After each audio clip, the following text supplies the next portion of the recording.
My second son called me at midnight. He works for the FBI. His voice was a harsh whisper.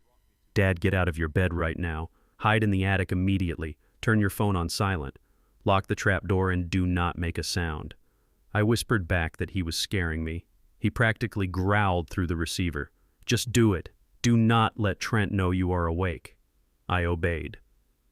Minutes later, looking through a crack in the attic floorboards down into my bedroom, I saw something that made my blood run cold. Before I tell you how a 73-year-old man had to outsmart his own family to stay alive, let me know what city you are watching from in the comments. Hit like and subscribe if you believe that greed is the quickest way to ruin a family. My name is Desmond Holloway. I spent 40 years turning dust and concrete into a commercial real estate empire here in Atlanta.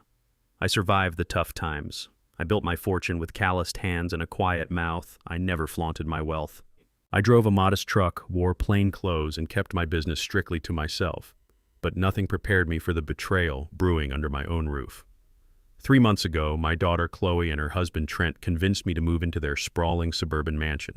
Trent is a white man who calls himself a wealth manager for the elite. He wears custom Italian suits, flashes a $1 million smile, and always speaks with a sickeningly sweet tone. He told Kloe my health was failing and that I needed family around me. I thought it was genuine care. I thought he was a good husband to my daughter. I was a fool. Lying on my stomach in the pitch-black attic, the fiberglass insulation scratching my arms, I held my breath. The crack in the oak floorboards gave me a perfect view of my own bedroom directly below. The door slowly pushed open. It was not Kloe coming to check on her old man. It was Trent. But he was not alone. Beside him stood a man I had never seen before, wearing a wrinkled white lab coat over dark street clothes. They crept toward my empty bed. Trent was holding something that caught the dim hallway light, a syringe filled with a clear liquid. My heart pounded so hard I thought it would crack my ribs. I pressed my eye closer to the floorboard, too terrified to even blink. "Where is the old man?" the fake doctor hissed. His voice was shaking. Trent cursed under his breath, aggressively ripping the heavy blankets back. He should be completely out. I made sure he drank his evening tea. The stranger looked around the room, sweating profusely. If he is walking around, this is too risky. We need him asleep so I can find the vein. If he struggles, it leaves bruises. Trent gripped the syringe tightly, his handsome face twisted into something ugly, desperate, and entirely evil. "Do not panic," Trent snapped. "We find him, we inject him, and we put him back in bed. Tomorrow morning, the paramedics will just see a 73-year-old black man who had a massive, tragic heart attack in his sleep. His heart is already failing anyway." That phrase hit me like a freight train. His heart is already failing anyway. Suddenly, the thick fog in my brain lifted. For the past 3 months, Trent had been bringing me my morning coffee, along with a handful of expensive imported vitamins. He told Kloe they were organic supplements to boost my energy and keep my blood pressure in check. He insisted I take them right in front of him every single day. But lately, I had been feeling dizzy. My chest felt heavy and tight. I could barely walk up the stairs without losing my breath. I thought it was just old age catching up with me. Now, staring through the floorboards at the syringe in his hand, the horrific truth dawned on me. He was not giving me vitamins. He was systematically poisoning me. He was feeding me drugs to weaken my heart, softening me up for this exact night. He was manufacturing my death piece by piece right in front of my daughter. "We have to do this tonight." Trent continued pacing the floor below me like a caged animal. "The new will is already notarized. I paid Paul $20,000 to get those signatures perfectly forged. The moment the old man is pronounced dead, his $15 million trust defaults to Kloe. And since I secretly had her sign that sweeping power of attorney last month, the money defaults to me. If he lives another week, he might contact his own lawyers. I cannot let that happen." The fake doctor wiped sweat from his forehead. What if he called someone? What if he knew we were coming? Trent let out a dark, mocking laugh. "Who's he going to call? Kloe is drugged on sleeping pills in the master bedroom, dead to the world. And his other son, Malik, is busy playing federal agent on the other side of the country. The old man has no one. He is trapped in this house with us. Let us check the downstairs guest rooms and the kitchen. He cannot get far with his weak heart." They walked out of my bedroom and the door clicked shut. I lay there in the dark, the dust suffocating me, but I was no longer afraid. The terror had evaporated, entirely replaced by a cold, calculating rage. Trent thought I was just a senile, weak old man. He thought my wealth was a prize waiting to be claimed by a younger, smarter predator. He forgot that a man does not survive the brutal streets of Atlanta, outsmart ruthless corporate sharks, and build an empire from nothing by being weak. I pulled my phone from my pocket. The screen lit up my face with a faint blue glow. A text message from my son Malik had just come through. It read, "Dad, they are hunting you." I intercepted a wiretap on the guy Trent hired. "I am 10 minutes away with a tactical team. Do not make a sound. I will get you out from the roof." I typed back a single word, "Hurry." I had to escape this house tonight. I could not confront Trent now, not when he was holding a lethal injection and a loaded gun of desperation. But I knew exactly what I was going to do. Because tomorrow Trent was not going to find a dead father-in-law in his guest room. He was going to find a ghost who would stop at absolutely nothing to tear his miserable, arrogant life apart, dollar by dollar, piece by piece. The silent adjustment had just begun. Through the narrow slit in the oak floorboards, I watched Trent step out of my bedroom and into the dimly lit hallway. The fake doctor was trailing behind him, wiping nervous sweat from his neck, but my son-in-law was completely cold. Trent reached into the inner pocket of his custom-tailored blazer and pulled out a matte black pistol. He smoothly screwed a long cylindrical silencer onto the barrel. My stomach dropped. The lethal injection was his primary plan to make my death look completely natural. The gun was his backup plan. He was not taking any chances tonight. If he found me awake and wandering the house, he would simply shoot me, dump my body in a ditch somewhere, and tell my daughter that her poor, confused father had wandered off into a bad neighborhood and got himself mugged. I pressed my trembling hand against my chest, desperately trying to quiet the pounding of my weakened heart. The toxic drugs Trent had been secretly feeding me for 3 months made every single heartbeat feel like a heavy sledgehammer striking against my ribs. I had to remain absolutely silent. A single creak of the old wooden joists beneath my weight would be my immediate death sentence. I could hear them checking the guest bathroom.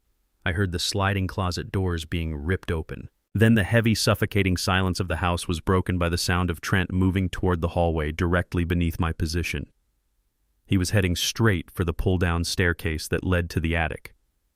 "He thinks I am hiding," Trent whispered to his accomplice, his voice dripping with venom. "The old man is losing his mind. He has been paranoid all week. You go check the basement and the garage. I will check the attic." The mechanical groan of the attic staircase springing open echoed through the dark, dusty space around me. He was coming up. I could see the bright white beam of his tactical flashlight sweeping across the lower steps, cutting through the darkness. I had no weapons. I had no way to fight back against a young, desperate man armed with a silenced gun. I was a 73-year-old man whose body was failing him. I closed my eyes tightly, inhaled the dusty air, and prayed to God that my son Malik would make it in time. Just as Trent took his first heavy step up the wooden ladder, a faint scratching sound came from the roof directly above my head. It was barely louder than a whisper of wind against the shingles. The heavy slatted metal vent at the gable end of the attic was suddenly and silently removed from the outside. A shadow slipped through the narrow opening. It was a man dressed in full tactical black gear, wearing night vision goggles. He moved with the terrifying, silent grace of an apex predator. Behind him came another agent, and then, illuminated by the faint moonlight pouring through the open vent, I saw the face of my youngest son, Malik. Malik did not say a single word. He looked at me and placed a gloved finger over his lips. His eyes were cold, professional, and filled with a burning fury that he was keeping tightly leashed. He signaled to the tactical agent beside him. The agent reached my side in 2 silent strides. He carefully hooked a heavy-duty climbing harness under my arms and secured it tight. Below us, Trent was halfway up the stairs. His flashlight beam swept across the dusty cardboard boxes just 10 feet away from where I was lying flat on my stomach. The floorboards creaked under his approaching weight. Malik grabbed my arm and hoisted me up. For an old man with a medically weakened heart, being pulled into the freezing night air was excruciating, but the pure adrenaline pumping through my veins masked the physical pain. The tactical team pulled me through the narrow roof vent just as Trent reached the top of the stairs. I dangled on the edge of the sloping roof, looking down into the attic one last time through the vent. Trent kicked the attic door wide open, sweeping his flashlight and his silenced gun across the empty space. He found nothing but dust motes dancing in the light. He cursed loudly, violently, kicking a box of old winter coats. We were literally seconds away from a bullet to the head. On the cold, slippery shingles of the roof, Malik held me tight.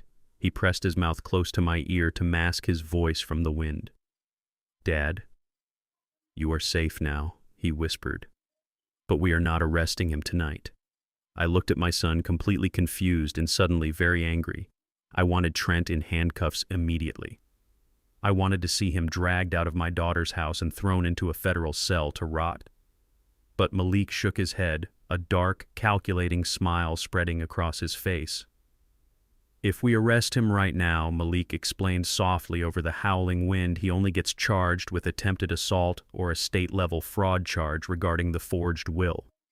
With his expensive lawyers and his clean record, he might be out on bail by tomorrow afternoon. He could try to hurt Kloe.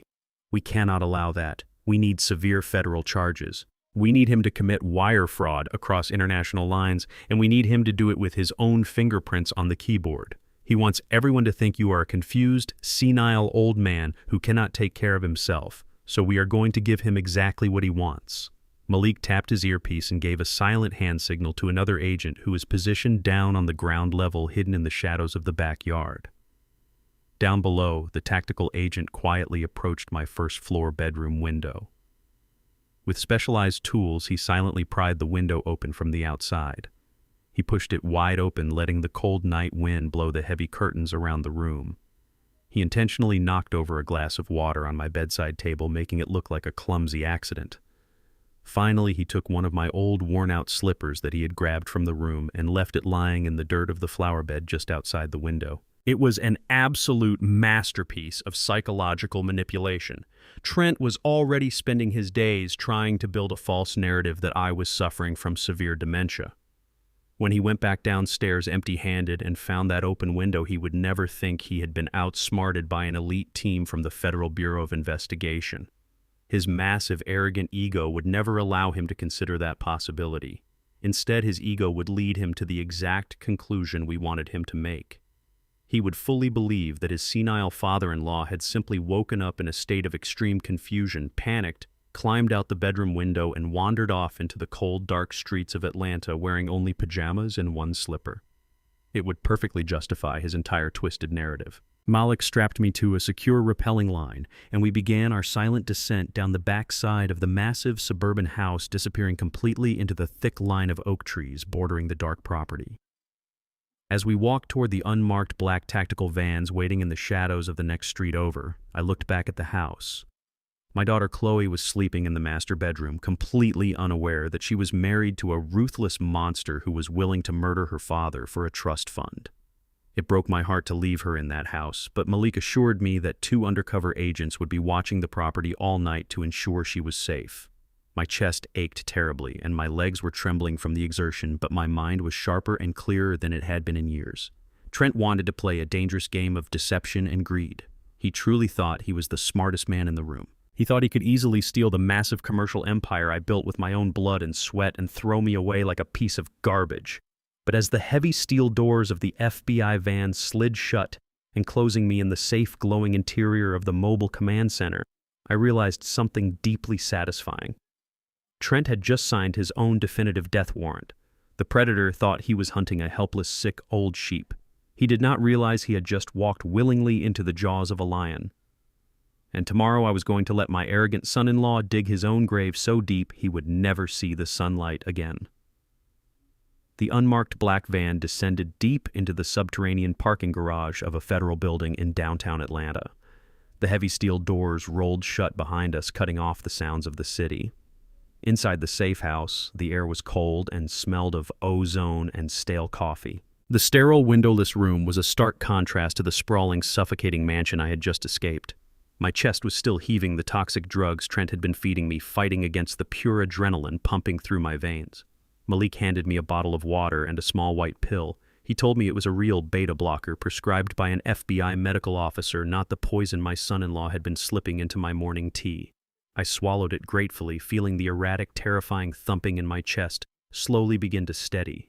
We sat across from each other at a cold metal table in the center of the room. Malik did not waste any time with comforting words. He knew I did not want pity. I wanted answers. He opened a heavy ruggedized laptop, the screen glowing brightly and illuminating his stern, focused face. His fingers flew across the keyboard, bypassing firewalls and accessing highly secure financial portals. He told me he had been tracking Trent and his digital footprint for weeks. Trent thought he was a mastermind, hiding his tracks behind encrypted servers and dummy corporations, but Malik assured me that greed always leaves a trail, and Trent was the greediest man he had ever investigated. The banking dashboard loaded on the screen. It was the portal to my primary retirement account. This was the account that held the liquid cash I had set aside years ago, the initial millions I made after selling my first major commercial block in the city. I leaned forward, squinting at the numbers on the screen. My stomach plummeted, and a wave of pure nausea washed over me. The balance, which should have read comfortably over $2 million, showed a pathetic string of digits. $412. $2 million. Gone. Evaporated into thin air. I stared at the screen, unable to comprehend the violation. That was not just money. That was 40 years of breathing in drywall dust. That was decades of negotiating with cutthroat contractors, fighting for respect in boardrooms that did not want a black man at the table, and working through the nights when my late wife Beatrice was at home putting Kloe and Malik to bed. Trent had wiped it out without breaking a sweat. I asked my son how this was possible. My voice came out as a dangerous, quiet rasp. Malik pulled up a digitized document on the screen. It was a power of attorney form, a document granting Trent full, unrestricted access to my liquid assets. At the bottom of the page was my signature, except it was not mine. I looked closer at the loops and angles. It was a flawless, masterful forgery. Trent had not just stolen my money, he had stolen my identity. Malik pointed to the outgoing transfer logs flashing in red across the screen. He told me that Trent was not a real wealth manager for the elite. He was a con artist who had gotten himself in way over his head. Trent had leveraged millions of dollars in bad investments for some very dangerous people. When the real estate market shifted, he was left holding the bag. He owed $2 million to a private equity firm backed by offshore shadow money. They were going to ruin his reputation, take his firm, or worse, they were going to put him in the ground. So Trent stole his father-in-law retirement fund to pay off his illicit debts and save his own skin. The cold realization washed over me instantly, followed by a profound confusion. I looked at Malik and asked the obvious question. If Trent already paid his debt with my $2 million, why does he want me dead tonight? Why the fake doctor and the lethal injection? Malik looked at me, his eyes darkening with a mixture of professional detachment and deep personal anger. Because the $2 million only covered his immediate survival, Malik explained. Trent has built a lifestyle made entirely of cards. He owes another $1 million in personal loans. His firm is secretly bankrupt, and he has tasted your wealth. He knows about the $15 million commercial real estate trust fund. The trust fund. The empire I built and locked away to ensure that Kloe, Malik, and their future children would never have to struggle the way I did. The trust was ironclad, protected by layers of legal security. The only way those funds could ever be dispersed was upon my death. The pieces of the horrific puzzle finally snapped into place. Trent brought me into his home under the guise of family care, not to comfort me in my old age, but to keep me close while he systematically poisoned my heart. He planned to forge a new will, murder me in my sleep, and inherit the entire $15 million trust through my daughter Kloe. He was going to use my own daughter as a Trojan horse to steal my life's work. I stood up, the metal chair scraping violently against the concrete floor. I slammed my hands onto the table. The rage inside me was no longer a cold block of ice, it was a raging inferno. I told Malik I wanted Trent arrested right now. I demanded he send his tactical team back to that suburban mansion, kick the custom mahogany doors down, drag Trent out of his bed, and throw him in a federal cell. He tried to murder me with a syringe. I practically shouted, "He is sleeping next to your sister right now. I will not let that monster breathe free air for another minute." Malik did not flinch. He stood up and met my furious gaze, holding his ground with the unyielding calm of a seasoned federal agent. He told me to listen to him very carefully. If he arrested Trent tonight, what did they actually have?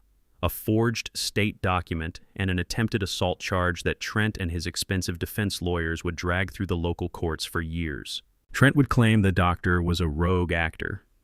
He would post bail by tomorrow afternoon. He would drain whatever was left of Kloe's personal accounts and he would disappear. Or worse, he would manipulate Kloe into thinking her own father and brother were the villains trying to destroy her happy marriage. Malik stepped closer, his voice dropping to a deadly, calculated whisper. Arresting him for the forged signature is state-level fraud, Dad. It is a slap on the wrist for a white-collar criminal like Trent. But if we let him believe he won, if we let him execute his plan to transfer that $15 million into an offshore shell account in the Cayman Islands, the exact moment his finger hits the enter button on his keyboard, he commits federal wire fraud across international lines. That is no longer a local issue. That is federal jurisdiction. That is not a 5-year sentence with early parole. That is 30 years in a maximum security federal penitentiary with absolutely no way out. I stared at my son, the silence of the safe house pressing down on us. He was asking me to do the most terrifying thing a man could do. He was asking me to walk back into the lion den. "You want me to go back there?" I said, the gravity of the plan settling heavy on my shoulders. "You want me to let him think his plan is working perfectly?" Malik nodded slowly, his eyes locked onto mine. "I need you to play the part, Dad. Be the sick, senile old man he thinks you are. Let him push the forged paperwork in front of you. Let him think you are broken. My cyber division will be monitoring every single digital move he makes on his network, and I will have undercover agents surrounding the house. But we need him to initiate the massive transfer himself. We need him to pull his own trigger."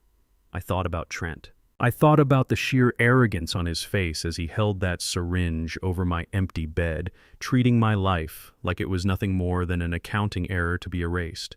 He truly believed he could erase a lifetime of my hard work, manipulate my daughter, and walk away a multimillionaire. He thought my silence was weakness. A cold, absolute resolve settled deep in my chest. I looked at my son and nodded. If Trent wants to play games with a dying old man, I will give him the performance of a lifetime. Let us set the trap. The flashing red and blue lights of the police cruiser cut through the thick morning fog as we pulled into the long circular driveway of my daughter's suburban mansion. I sat in the back of the cruiser wearing only my thin pajamas and a single worn-out slipper. My bones ached from the cold, but my mind was entirely focused. The man sitting in the driver's seat was not a local beat cop. He was an undercover federal agent assigned to Malik's task force. He looked at me through the rearview mirror and gave a slow, deliberate nod. It was time to put on the performance of my life. The heavy oak front door of the mansion swung open before the cruiser even came to a complete stop. My daughter Kloe ran out onto the damp driveway. She was barefoot, wearing a silk robe, her face pale and streaked with tears. Behind her came Trent. He was already dressed in crisp designer slacks and a perfectly pressed button-down shirt, looking every bit the concerned son-in-law. His performance was sickeningly flawless. "Oh my God, Dad!" Kloe screamed, throwing open the door of the police cruiser and wrapping her arms tightly around my neck. I buried my face in her shoulder and let my hands tremble violently. I forced a hollow, confused look into my eyes, staring blankly at the perfectly manicured lawn. I let my jaw hang slightly slack. I murmured her name over and over, making my voice sound weak and lost, like a man who had no idea what year it was or how he had gotten outside. Trent rushed forward and placed a heavy, comforting hand on Kloe's back. He looked at the undercover agent with an expression of profound, manufactured relief. "Thank you, Officer Trent," said his voice dripping with fake emotion. We woke up this morning and his bed was empty. The window was wide open. His dementia has been getting so much worse lately, but he has never wandered off like this before. We were terrified. The undercover agent played his part perfectly. We found him wandering near the highway about 2 miles from here. He was disoriented and confused. "You need to keep a closer eye on him, sir. A man his age in that condition could easily step out into traffic." "I will," Trent promised, solemnly tightening his grip on Kloe's shoulder. "I absolutely will. We are looking into full-time care facilities today." Trent reached into the back seat and wrapped his arms around me to help me out of the car. To Kloe and the agent, it looked like the gentle embrace of a loving family member. But beneath the fabric of my pajamas, his fingers dug brutally into my bicep. His grip was a vice of pure, violent anger. He was furious that I had survived the night. He was furious that the police had found me before he could finish the job. I let out a pathetic whimper, leaning heavily against him as if my legs could not support my own weight. We walked slowly into the grand foyer of the house. The heavy wooden door clicked shut behind us, echoing loudly in the silent mansion. Kloe was sobbing quietly, wiping her face with the back of her hand. Trent turned to her with a soft, reassuring smile. "Honey, why do you not go upstairs and run a warm bath for him?" Trent said gently. "He is freezing cold and exhausted. Let me make him some hot tea and get his morning medication sorted out. I will bring him up to you in a few minutes." Kloe nodded gratefully, kissing my cheek one more time before hurrying up the grand staircase. The second she disappeared around the landing, the entire atmosphere in the foyer shifted. The warm, concerned son-in-law vanished completely, replaced by the cold, calculating predator I had watched through the attic floorboards just hours ago. Trent roughly grabbed my arm and dragged me toward the massive marble kitchen.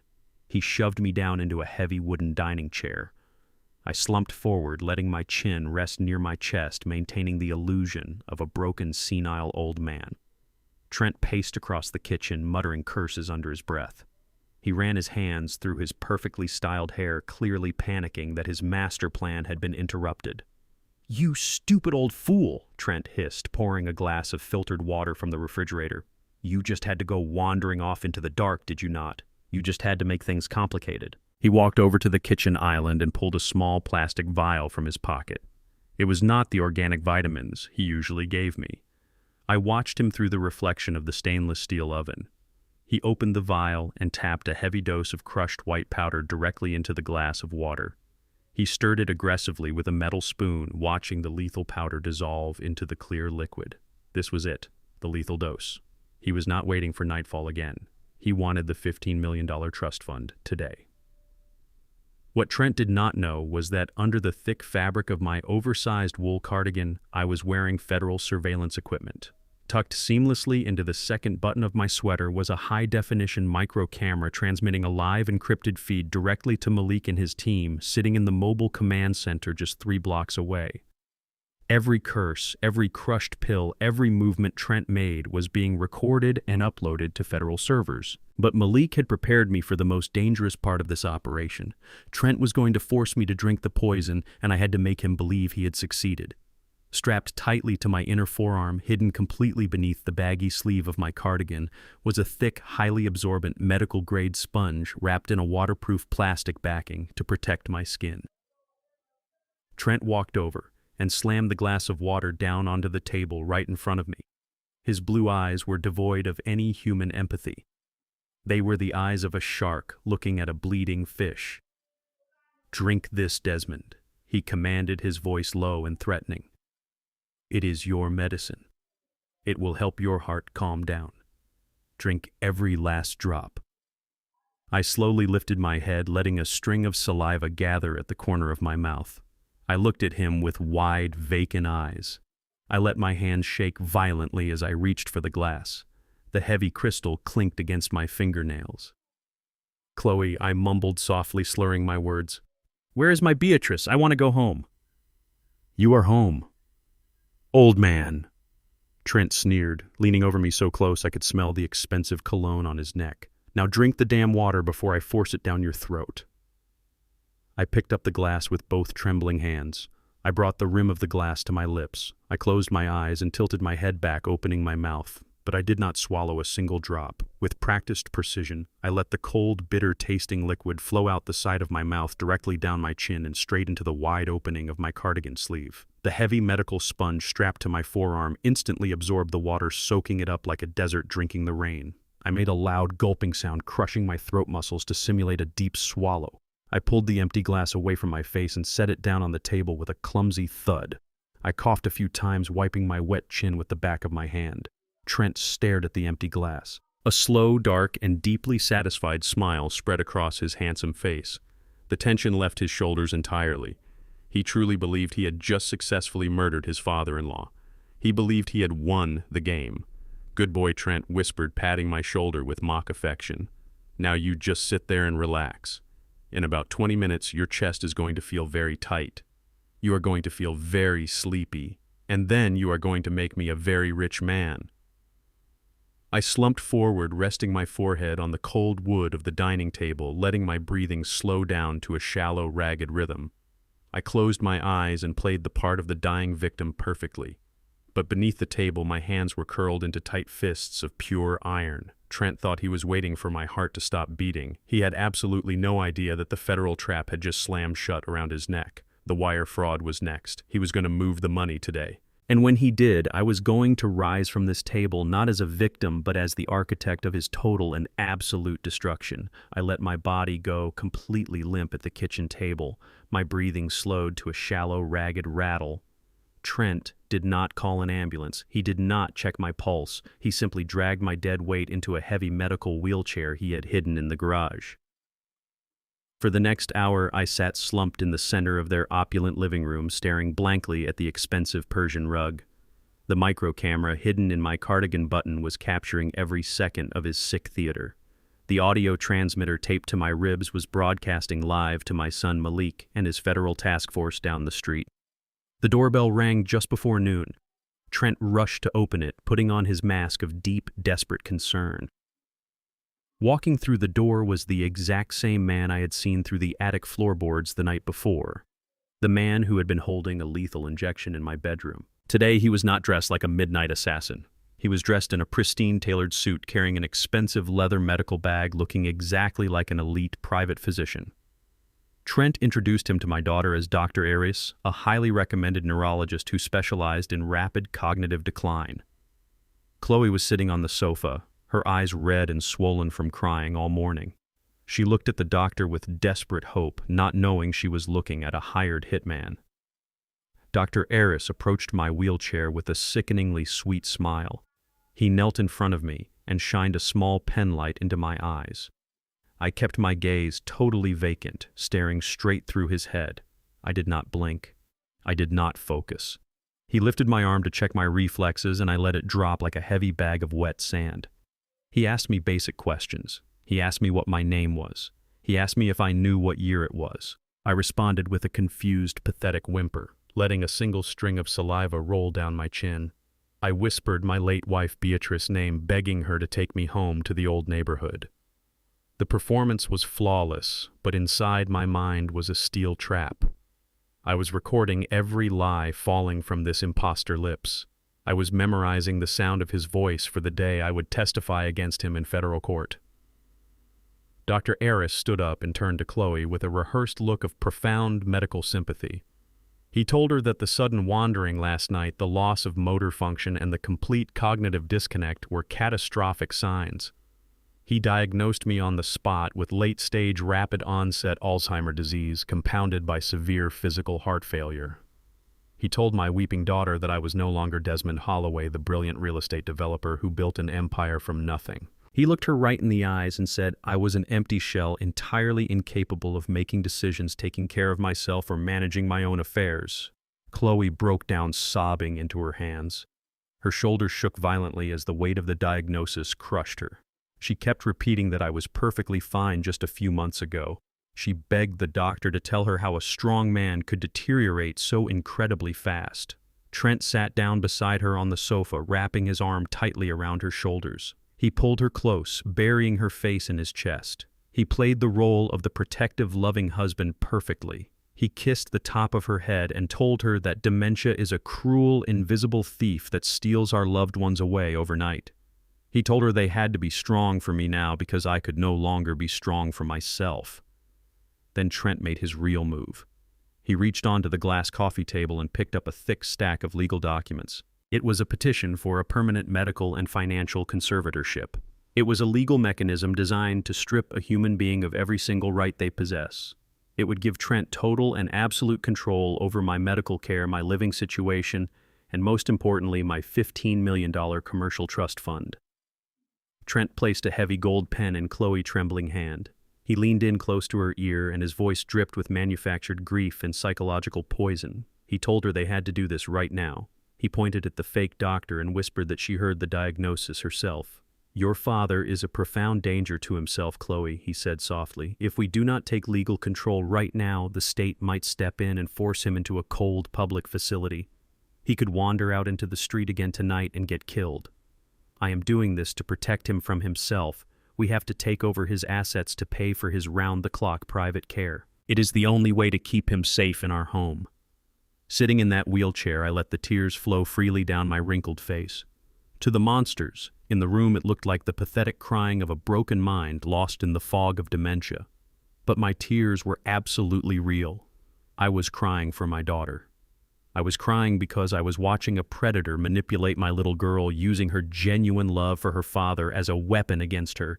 He was twisting her grief into a tool to steal my empire. Underneath the wool of my cardigan, my heart pounded with a cold, calculating fury. I wanted to stand up, rip that pen from her hand, and wrap my fingers around his arrogant neck. But the voice of my son Malik echoed in my mind. Let him pull his own trigger. Let him build his own federal cage. Dr. Aris pulled a folder from his bag and signed the bottom of the medical evaluation. He stamped it with a fraudulent official seal. That piece of paper was my official death sentence in the eyes of the state. With that signature, they had created a legal reality where my voice no longer mattered.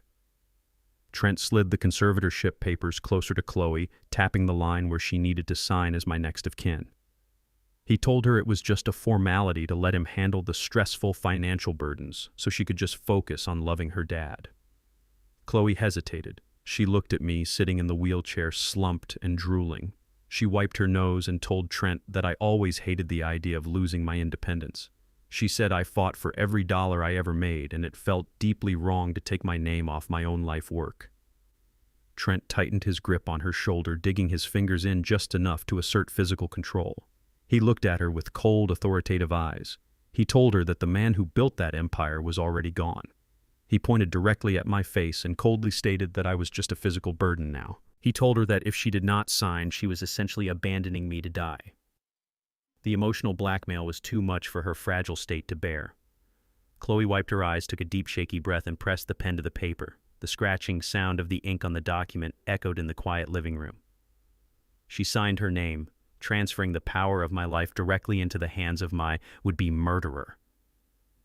Trent looked up from the paper, and his eyes met mine for a fraction of a second. A sickening, triumphant smirk flashed across his face. He had the medical certification. He had the legal authority. He thought he had the entire $15 million fortune firmly in his grasp. He thought he had brilliantly outsmarted a foolish old man and a naive, vulnerable wife. But as he folded the documents into his leather briefcase, the micro camera on my chest recorded every single detail of his treason. Trent did not know that the conservatorship he just forced my daughter to sign was completely legally useless. He did not know that elite federal agents were watching this entire scene unfold on high-definition monitors down the street. And most importantly, he did not know that by dragging my daughter into his fraudulent scheme, he had just crossed a line that I would never, ever forgive. I was going to destroy him systematically and brutally. But first, I needed to find a way to speak with Kloe alone. I needed to test her. I needed to know exactly how much of this poison she was actually aware of before I burned this entire house to the ground. The heavy mahogany front door clicked shut, leaving me entirely alone in the sprawling living room with my daughter. Trent had just escorted his hired hitman, who was pretending to be Dr. Aris, out to the driveway. I knew exactly what they were doing out there in the morning fog. Trent was handing over a thick envelope of my stolen cash to pay for the fake medical certificate that had just legally condemned me. Kloe sat on the very edge of the sofa next to my medical wheelchair. Her face was buried deep in her hands, and her shoulders trembled with quiet, exhausted sobs. She was mourning the loss of a father who was sitting right beside her. I needed to know if those tears were genuine. I needed to know if my little girl was a calculating architect of my demise, or just another oblivious brick in Trent's twisted foundation. I listened closely to the sounds outside. I could hear the faint, arrogant murmur of Trent's voice echoing through the thick bay windows. I had maybe 2 minutes before the predator returned to his den. I stopped rocking my head. I pulled my slumping shoulders back and sat up perfectly straight in the heavy wheelchair.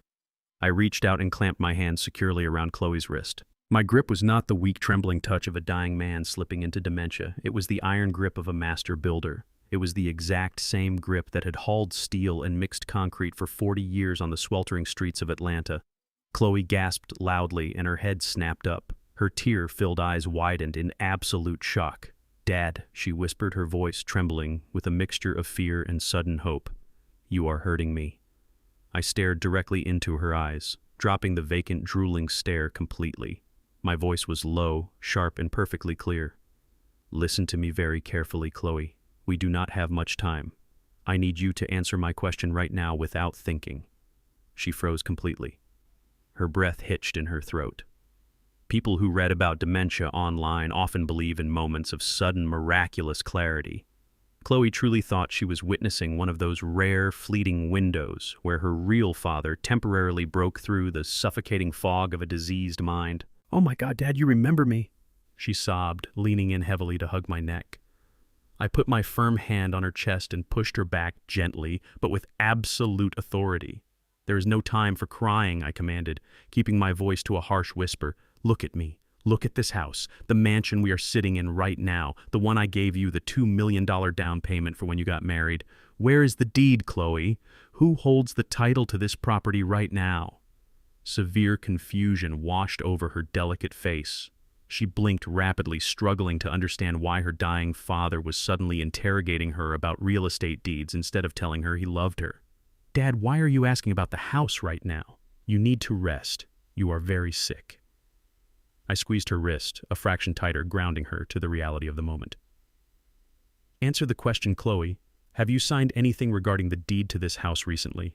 She swallowed hard, looking away from my piercing gaze. It was the exact same nervous physical tic she had as a teenager whenever she broke curfew and tried to lie to me. "Trent handles all of our finances, Dad. He is a professional wealth manager. He knows exactly what he is doing." I did not let her look away. "What did he have you sign, Kloe? Tell me right now before he walks back through that door." She started to cry again, but this time it was defensive and painfully naive. "He remortgaged the house, Dad. He took out a massive equity loan against the property a few months ago, but it is perfectly fine. He explained it all to me. He found an exclusive high-yield private equity investment overseas. He said the massive returns would secure our family forever. He said we needed the extra liquidity to pay for your round-the-clock medical care now that you are getting so sick. He did it for us, Dad. He did it to protect you." The words hung in the quiet air of the living room, heavy and utterly suffocating. He did it for us.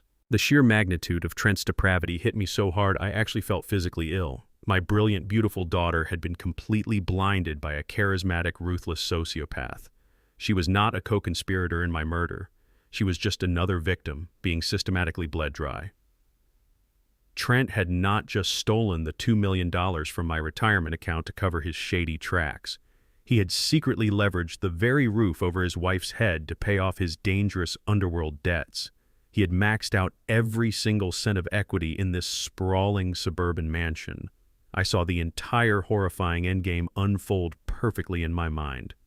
Trent never intended to stay married to Kloe.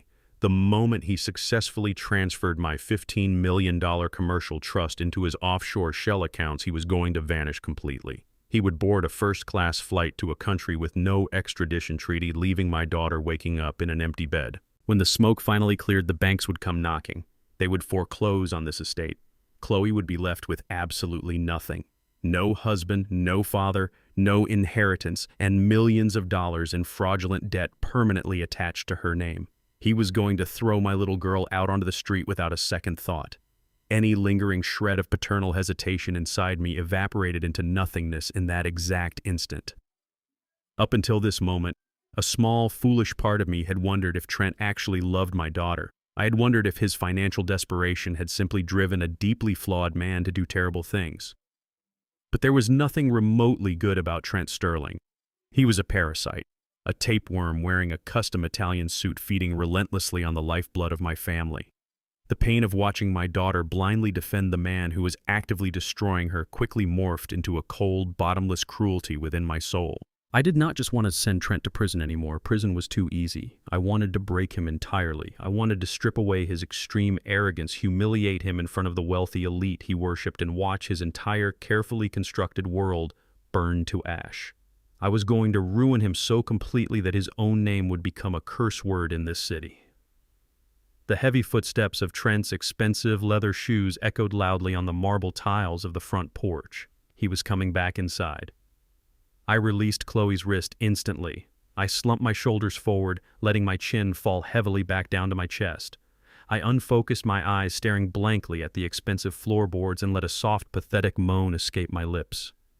"Dad," Kloe whispered frantically, trying to grab my hand again. "Dad, come back. Please do not leave me again."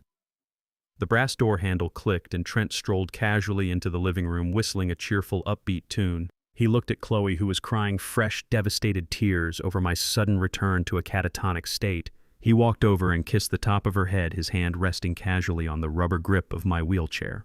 "Do not cry, sweetheart," Trent said, his voice dripping with false, manufactured sympathy. "We have the legal paperwork now. I am going to take full control of everything today. I promise you I will handle all the heavy financial burdens from here on out. Your father is in very good hands." I sat there in the chair, drooling slightly, playing the part of the broken old fool perfectly. But underneath my oversized cardigan, the FBI micro camera was still rolling.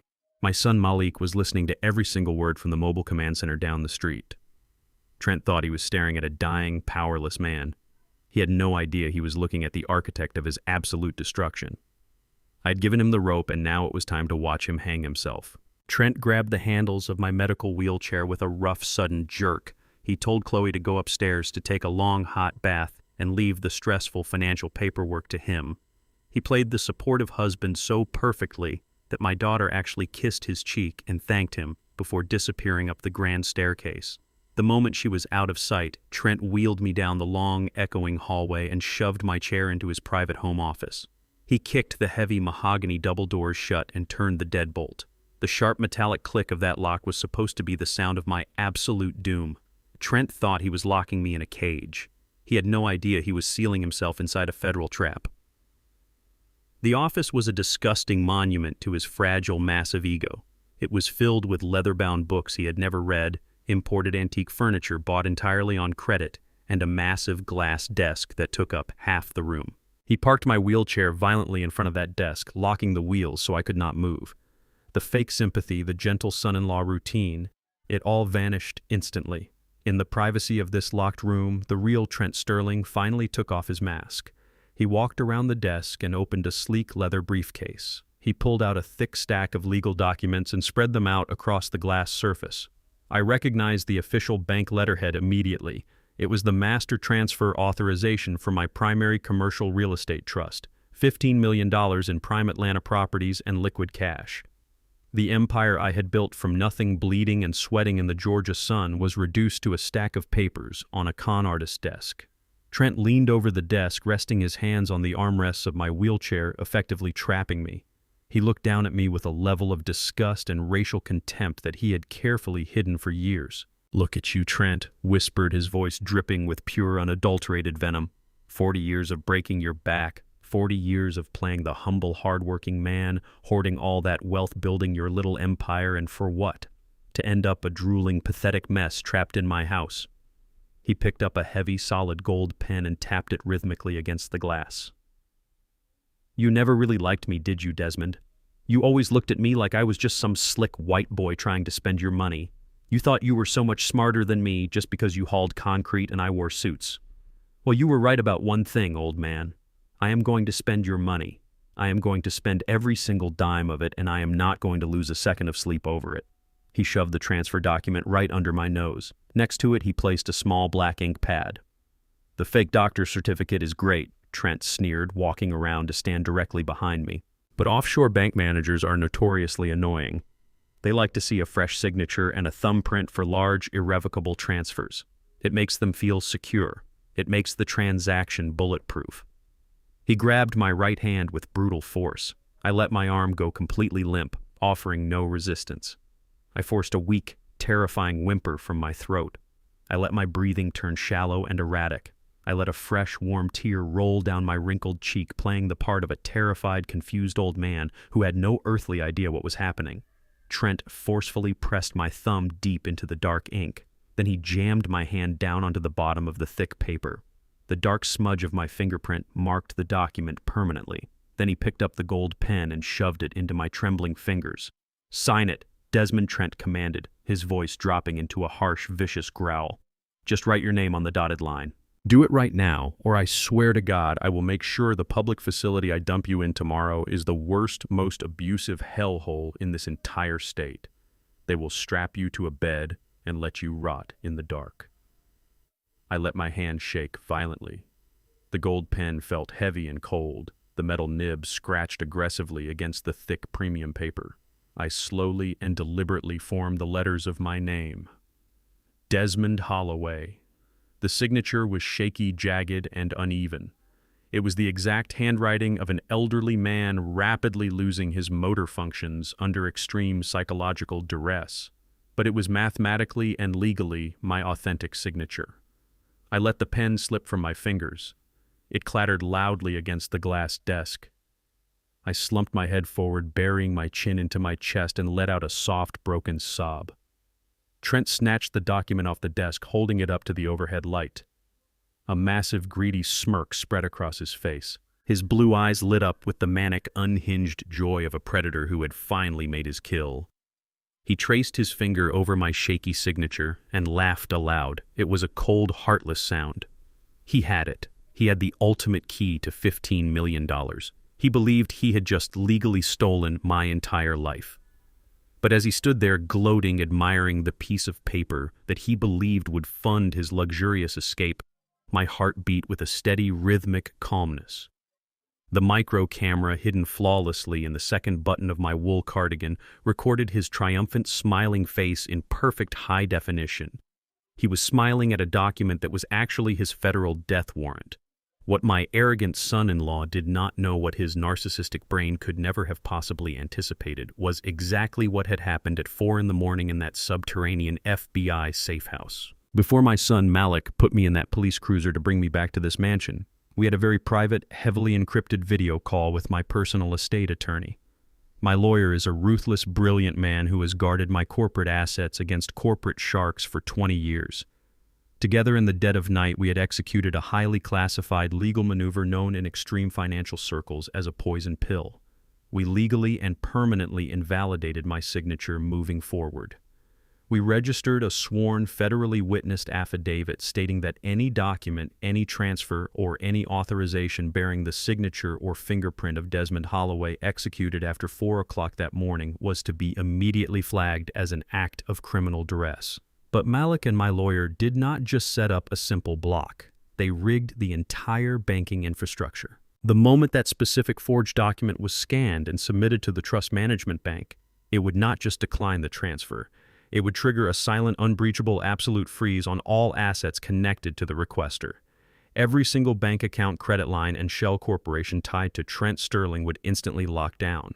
And far more devastatingly, it would automatically generate an active, high-priority federal bank fraud alert directly to the United States Department of the Treasury and the Financial Crimes Enforcement Network. Trent thought he had just forced me to hand over my empire. He had absolutely no idea that I had just legally weaponized my own name. That shaky, terrified signature he was holding so proudly was not a transfer of wealth. It was a digital landmine packing enough federal explosive power to put him behind bars for the rest of his natural life.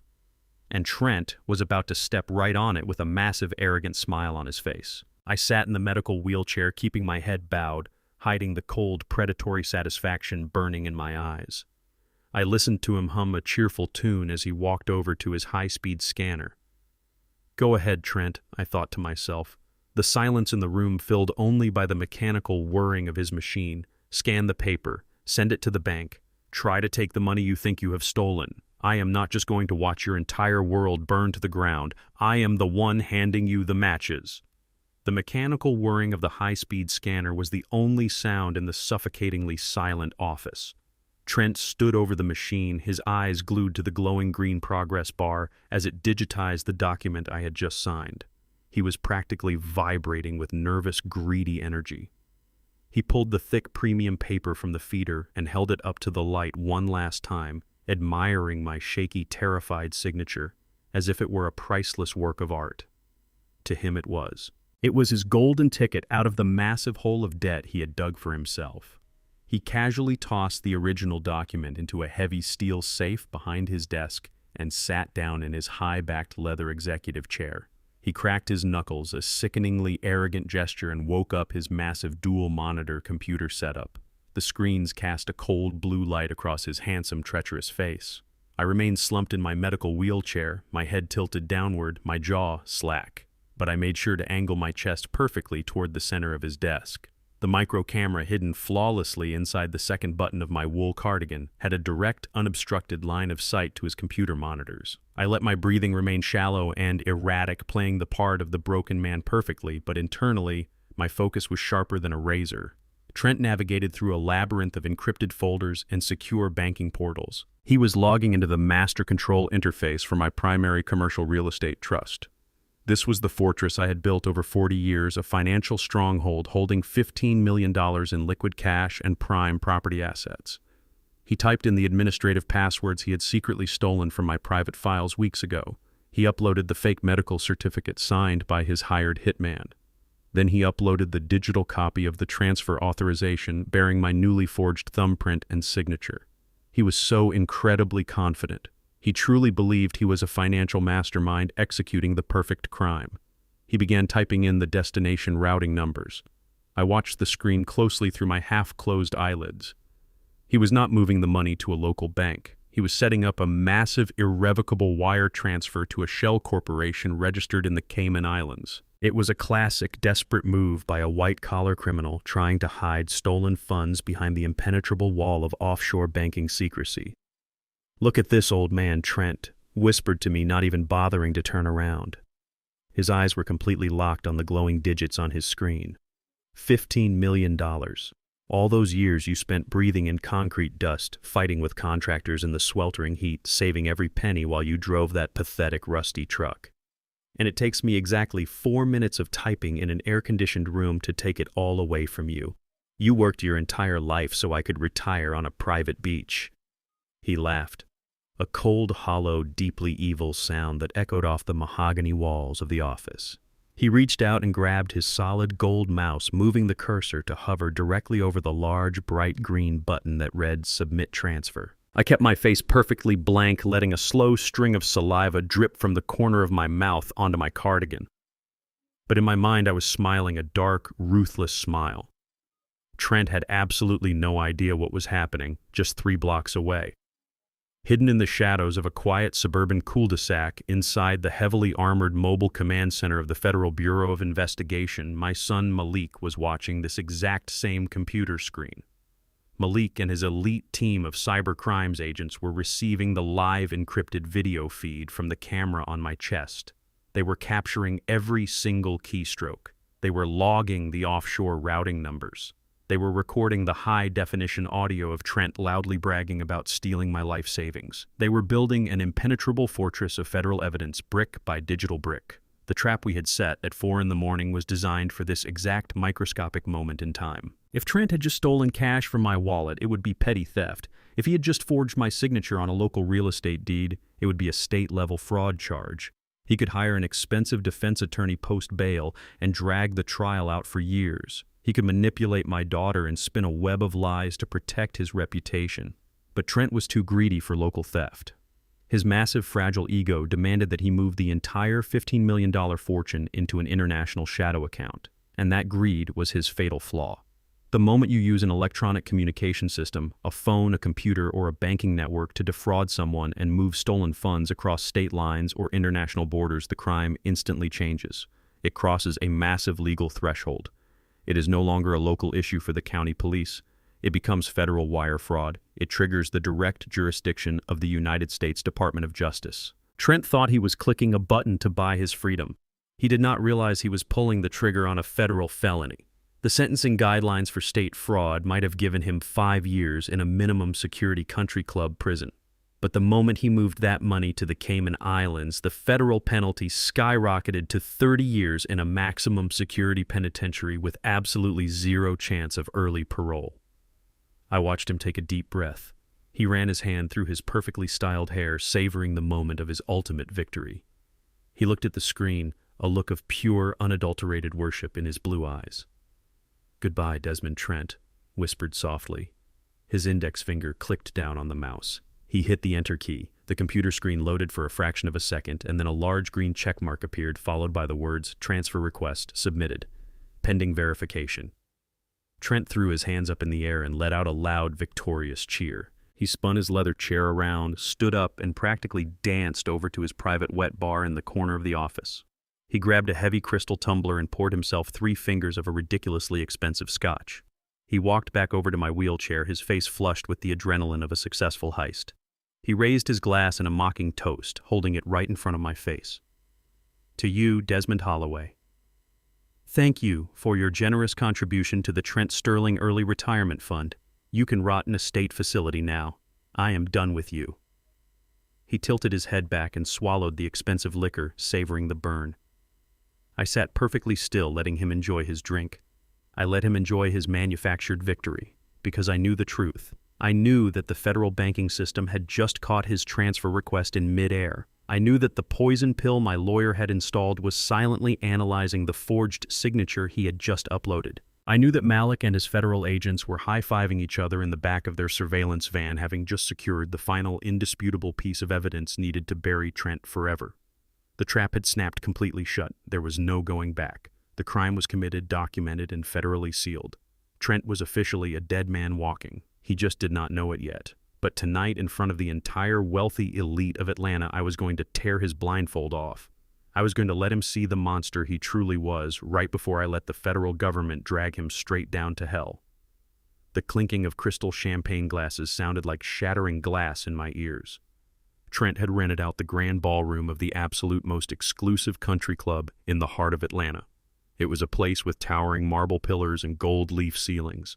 A place where 40 years ago, a black man like me would not have been allowed to walk through the front door unless I was carrying a silver tray of appetizers. Now the room was filled with the city elite. State politicians, private equity billionaires, and old money aristocrats dripping in expensive diamonds. And right in the middle of it all was my son-in-law playing the role of the century. I was parked in the darkest corner of the massive room, shoved into a heavy medical wheelchair like a forgotten piece of luggage.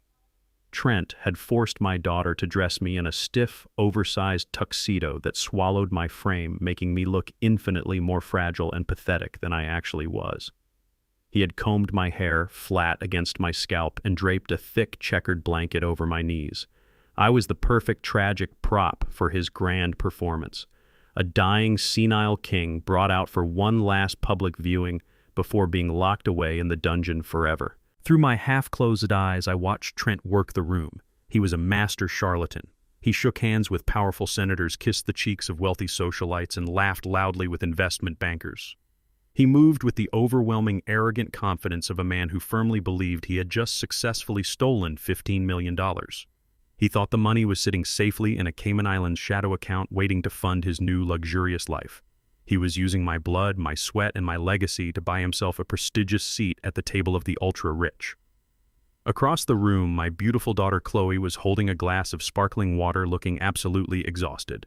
She was wearing a simple black evening gown, her eyes red and swollen from crying. Every time a guest approached her to offer their fake condolences about my rapidly declining health, she forced a tragic, heartbroken smile. Trent had convinced her that tonight was a necessary charity gala to honor my legacy before I was transferred to a high-security memory care facility first thing tomorrow morning. He told her it was a beautiful public way to say goodbye to the man I used to be. My chest ached violently, watching her blindly trust the monster who was actively destroying her life. The string quartet in the corner finished playing a soft classical piece, and the ambient noise of wealthy chatter filled the vaulted ceiling. Trent excused himself from a group of prominent local real estate developers and made a beeline straight for my dark corner. He carried a crystal flute of expensive champagne. As he approached, his warm, charismatic smile melted away completely, replaced instantly by the cold, dead eyes of a ruthless predator. He stopped right in front of my wheelchair, turning his body to block me from the view of the other guests. He leaned down, resting his hand heavily on my shoulder. His fingers dug sharply into my collarbone, a subtle, violent reminder of his physical control over me. He brought his face so close to mine I could smell the alcohol and expensive mints on his breath. "Sit still, old man," Trent whispered, his voice a low, venomous hiss that only I could hear. "Enjoy the music. This is the absolute last time you will ever see the inside of a room like this. Tomorrow morning, You are going into a locked ward with padded walls, and I am going to be the king of this city. You spent your whole life scraping for pennies in the dirt, but your money is going to look so much better being spent by me." I let my head loll to the side, letting my jaw hang slack. I forced a blank, vacant stare past his shoulder, completely ignoring his words, as if my broken brain could not process human speech. But beneath the lapel of my tuxedo jacket, my heart was beating with a steady, lethal rhythm. The FBI microcamera secured to my chest was capturing the arrogant, disgusting smirk on his face. The hidden microphone taped to my ribs was recording every single syllable he just whispered. I did not blink. I did not react. I simply absorbed his extreme arrogance, letting his massive ego inflate to the absolute breaking point. Trent patted my cheek twice, a deeply degrading and humiliating gesture, before standing up straight and adjusting his silk tie. He turned his back to me and walked confidently toward the center stage at the front of the ballroom. A waiter handed him a microphone. Trent tapped the steel mesh, sending a sharp, echoing thud through the massive speakers. The room immediately fell silent. Hundreds of the most powerful people in Atlanta turned their undivided attention to the handsome, sharply dressed white man standing under the brilliant crystal chandelier. "Thank you all for coming tonight." Trent began, his voice echoing with manufactured warmth and deep fake humility. "We are gathered here to celebrate not just the future of commercial investment in this great city, but to honor the past. As many of you know, my brilliant father-in-law, Desmond Holloway, has recently fallen victim to a catastrophic and aggressive form of cognitive decline." Trent paused, perfectly looking down at the polished floor, as if struggling to contain his immense grief. A collective murmur of sympathetic sighs rippled through the wealthy crowd. "It has been a devastating week for our family." Trent continued, looking over at Kloe, who was silently weeping into a napkin. "But Desmond was a builder. He was a visionary, and he would not want us to stop building just because his own mind has failed him. That is why tonight I am incredibly proud to announce the official launch of the Sterling Legacy Fund." He gestured expansively with his hands, projecting pure authority. "A massive exclusive private equity portfolio backed by $15 million in initial capital. We are going to reshape the skyline of Atlanta, and we are going to do it in Desmond honor. Tomorrow morning, Desmond will be transferred to a specialized medical facility to receive the round-the-clock care his tragic condition now requires. But his wealth, his legacy will live on through me and through this incredible new venture." The crowd erupted into thunderous, polite applause. Wealthy investors raised their champagne glasses in a unified toast to the brilliant new king of Atlanta real estate. Trent stood on the stage, soaking in the sheer adoration, completely intoxicated by his own perceived genius. He had done it. He believed he had successfully stolen my entire empire, committed me to a mental prison, and convinced the entire city that he was a selfless savior. He felt utterly invincible. Sitting in my wheelchair in the shadows, I slowly closed my eyes. The trap was now fully set. The bait had been swallowed whole. Trent had just publicly confessed to launching an investment fund with money that the federal government knew was stolen. He had just tied his entire public reputation to a massive international wire fraud scheme in front of a room full of state politicians and billionaires. He was standing on a pedestal made of gasoline, holding a lit match. I felt a sharp vibration in my tuxedo pocket. It was a single encrypted text message from Malik, waiting in the tactical command center just outside the country club gates. The message was simple. "The money is frozen. The perimeter is secure. We are ready when you are." I opened my eyes. The fog of the fake dementia vanished from my vision entirely. The trembling in my hands stopped. The time for silence, the time for playing the weak, dying victim was officially over. The predator on the stage thought he had successfully buried a week-old sheep. He was about to find out he had just locked himself in a cage with a starving lion. I felt a sharp, distinct double vibration against my thigh. Reaching slowly into the silk-lined pocket of my oversized tuxedo pants, I pulled out my phone. The screen was dimmed to its absolute lowest setting, barely emitting a glow in the dark corner where my wheelchair had been discarded. A single encrypted message waited for me. It was from my son, Malik. The text read, "Tactical teams are in position. SWAT has secured all 6 exits of the country club. The Cayman Islands transfer was intercepted and completely frozen the exact second it hit international servers. "We are holding on your signal, Dad." I read those words twice. A deep, anchoring peace washed over my soul, settling into my bones like heavy iron. The $15 million was safe. My son was waiting just beyond those heavy oak doors with a small army of heavily armed federal agents. I slipped the phone back into my pocket. The digital chessboard was firmly locked. Checkmate was already a mathematical guarantee. Now it was just a matter of letting the arrogant king embarrass himself completely before I knocked him off the table for good. The grand ballroom was a blinding sea of shimmering evening gowns and bespoke tailored tuxedos. The air was thick with the scent of roasted duck, expensive vintage champagne, and the intoxicating, suffocating perfume of generational wealth. These were the absolute power players of Atlanta: investment bankers, state politicians, and real estate tycoons. They were the very same type of people who 40 years ago would have never looked my way when I was a young black man pouring concrete for their high-rises in the sweltering heat. Now they were staring at my white son-in-law, hanging onto his every single word as if he were a divine prophet delivering a sermon from the mountaintop. Trent gripped the edges of the polished mahogany podium. The stage spotlight hit his face perfectly, highlighting his sharp jawline and the serious, mournful expression he had clearly been practicing in the mirror for weeks.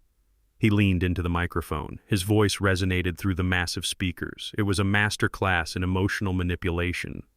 He told the breathless crowd that caring for an aging parent is a heavy burden no one is ever truly prepared to carry. He used the word burden with a subtle, heavy sigh that was designed to sound courageous. He painted a vivid, agonizing picture of his supposed daily struggles. He talked about the sleepless nights, the endless medical appointments, and the heartbreaking daily reality of watching a once strong, independent black patriarch regress into a state of total mental darkness. He spoke about me as if I were a tragic charity project. He told the audience that when he married my daughter Kloe, he did not just take a beautiful wife, he took on the massive responsibility of an entire family legacy. He actually paused his speech, letting his voice crack just a fraction of an inch to sell the illusion. He said it takes a very special kind of strength to watch a man you deeply respect lose his mind. He told them he had to step up to take the reins of my empire because I simply could no longer comprehend the basic world around me. He looked out at the sea of wealthy, privileged faces and told them that his immense sacrifice was born of pure, unconditional love. He painted himself as the noble savior stepping in to rescue the failing black businessman from his own decaying brain. Across the room, I watched my daughter Kloe bury her face in her hands. Her delicate shoulders shook with genuine agonizing grief. She believed every single word falling from her husband's poisonous lips. She thought he was honoring me. She thought he was bravely carrying our family through an unprecedented medical crisis. The sight of her tears did not make me sad. It forged my anger into absolute, unbreakable steel. Trent was not just stealing my money. He was farming my daughter trauma for public sympathy. He was using her immense pain as a stepping stone to elevate his own social status among the elite. He was selling our family tragedy to buy himself a seat at the table of billionaires. Trent reached into the breast pocket of his custom suit and pulled out a crisp, white handkerchief. He dabbed delicately at the corners of his eyes. Crocodile tears, manufactured drops of water from a man who did not possess a single solitary shred of human empathy.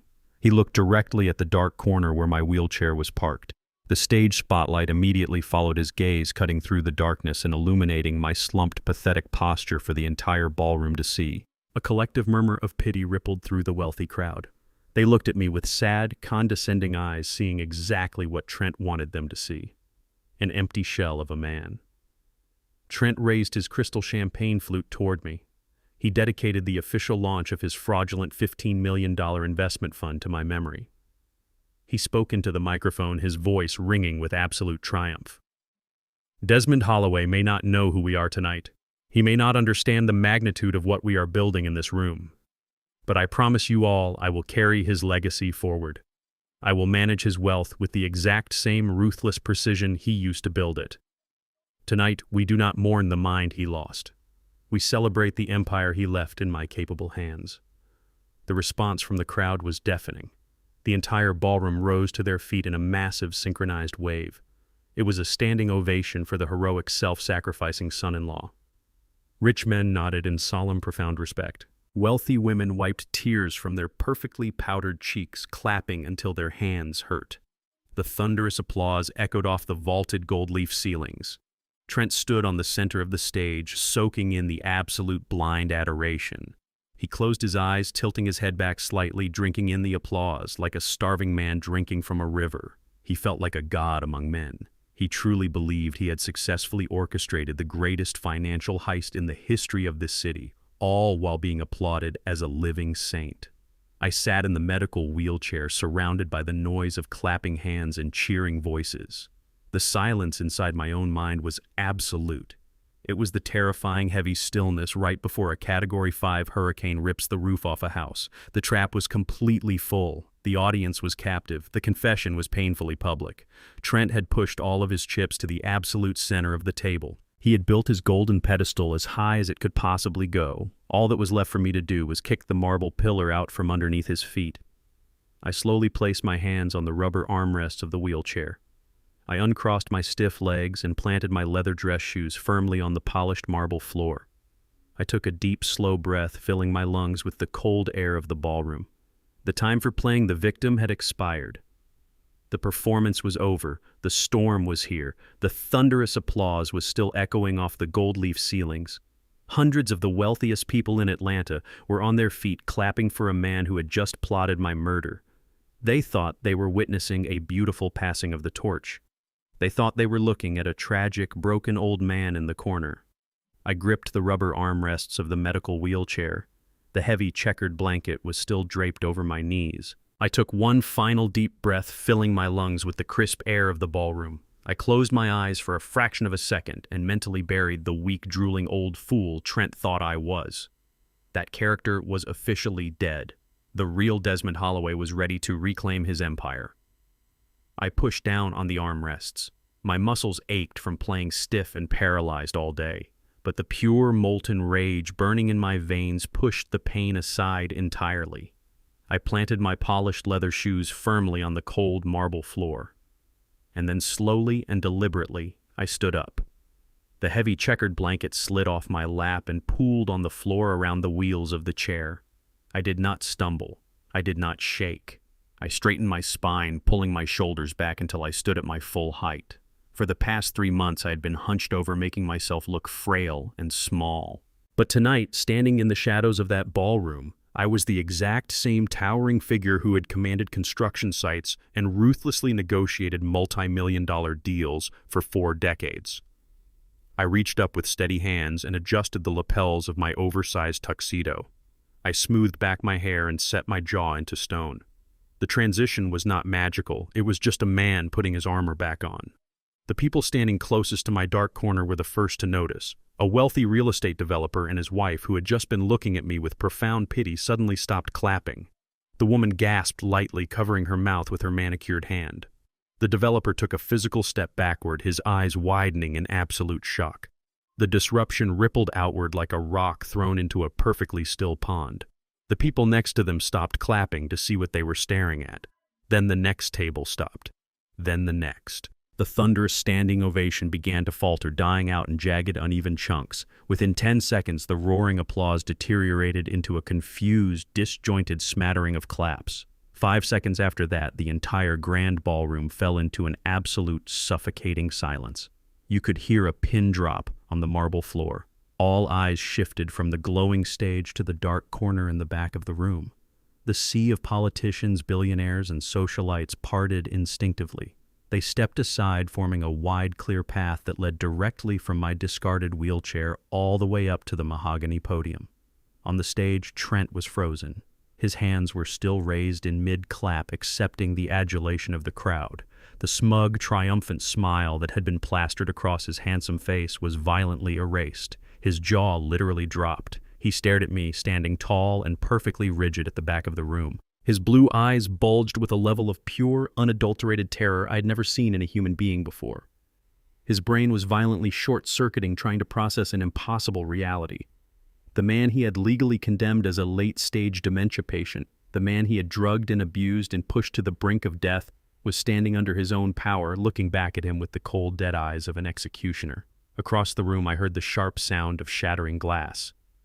My daughter Kloe had dropped her crystal water glass. It smashed into pieces over the expensive Persian rug. She was staring at me, her hands trembling violently. She had spent the entire morning weeping over my catatonic body, believing my mind was gone forever. Now she was looking at her father, the strong, unyielding patriarch who had raised her. I did not look at her yet. I could not let the emotion of seeing my daughter break my focus. My eyes were locked entirely on the white predator standing on the stage. I took my first step forward. My leather shoe echoed loudly against the marble. Then another step. I walked with the slow, heavy, and absolute authority of a man who owned the ground he walked on. I did not rush. I wanted Trent to feel every single second of my approach.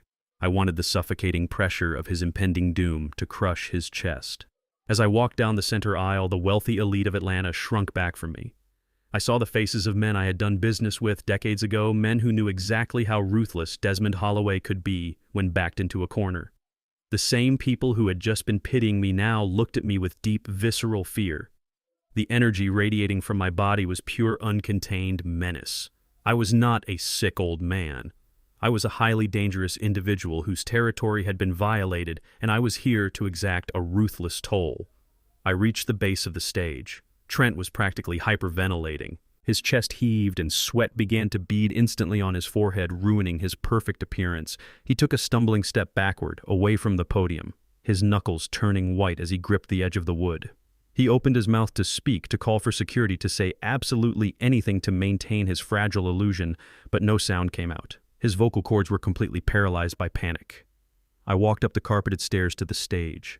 Each step felt like a drumbeat of justice. I stepped into the bright, harsh spotlight, standing shoulder to shoulder with the man who had planned to murder me. The height difference was suddenly very apparent. Trent was a tall man, but his cowardice made him shrink, while my righteous fury made me tower over him. I looked down at his soft, manicured hands that had never built a single thing in their life, trying to steal an empire built by blood and sweat. I did not hit him. I did not scream. Physical violence would have been a mercy compared to what I was about to do. I reached out with a perfectly steady hand and snatched the microphone directly out of his trembling fingers. He let it go without a single ounce of resistance. His eyes darted around the silent ballroom, desperately searching for an exit, a friendly face, or a sudden miracle to save him. There was nothing. He was completely and utterly trapped on the very pedestal he had built for his own glorification. I turned to face the crowd of billionaires and politicians. The silence in the room was so thick it felt heavy on my skin. They were waiting, holding their breath, terrified and fascinated by the impossible resurrection happening right before their eyes. I brought the microphone to my mouth. My voice was deep, resonant, and entirely devoid of any weakness. It boomed through the massive speakers, bouncing off the gold leaf ceilings and hitting Trent like a physical blow. Trent, my precious son-in-law. I began, my tone dripping with a dark, mocking elegance. Your acting deserves an Oscar. You spun a beautiful narrative for these fine people tonight. You told them you were a noble savior taking on the heavy burden of my empire because my mind had failed me. You told them you were launching a legacy fund to honor my name. It was a brilliant, touching story. I turned slowly to face Trent. I stepped closer to him, invading his personal space, forcing him to look directly into my eyes. He looked like a man tied to the tracks, watching a freight train barrel toward him, but you forgot to check one thing.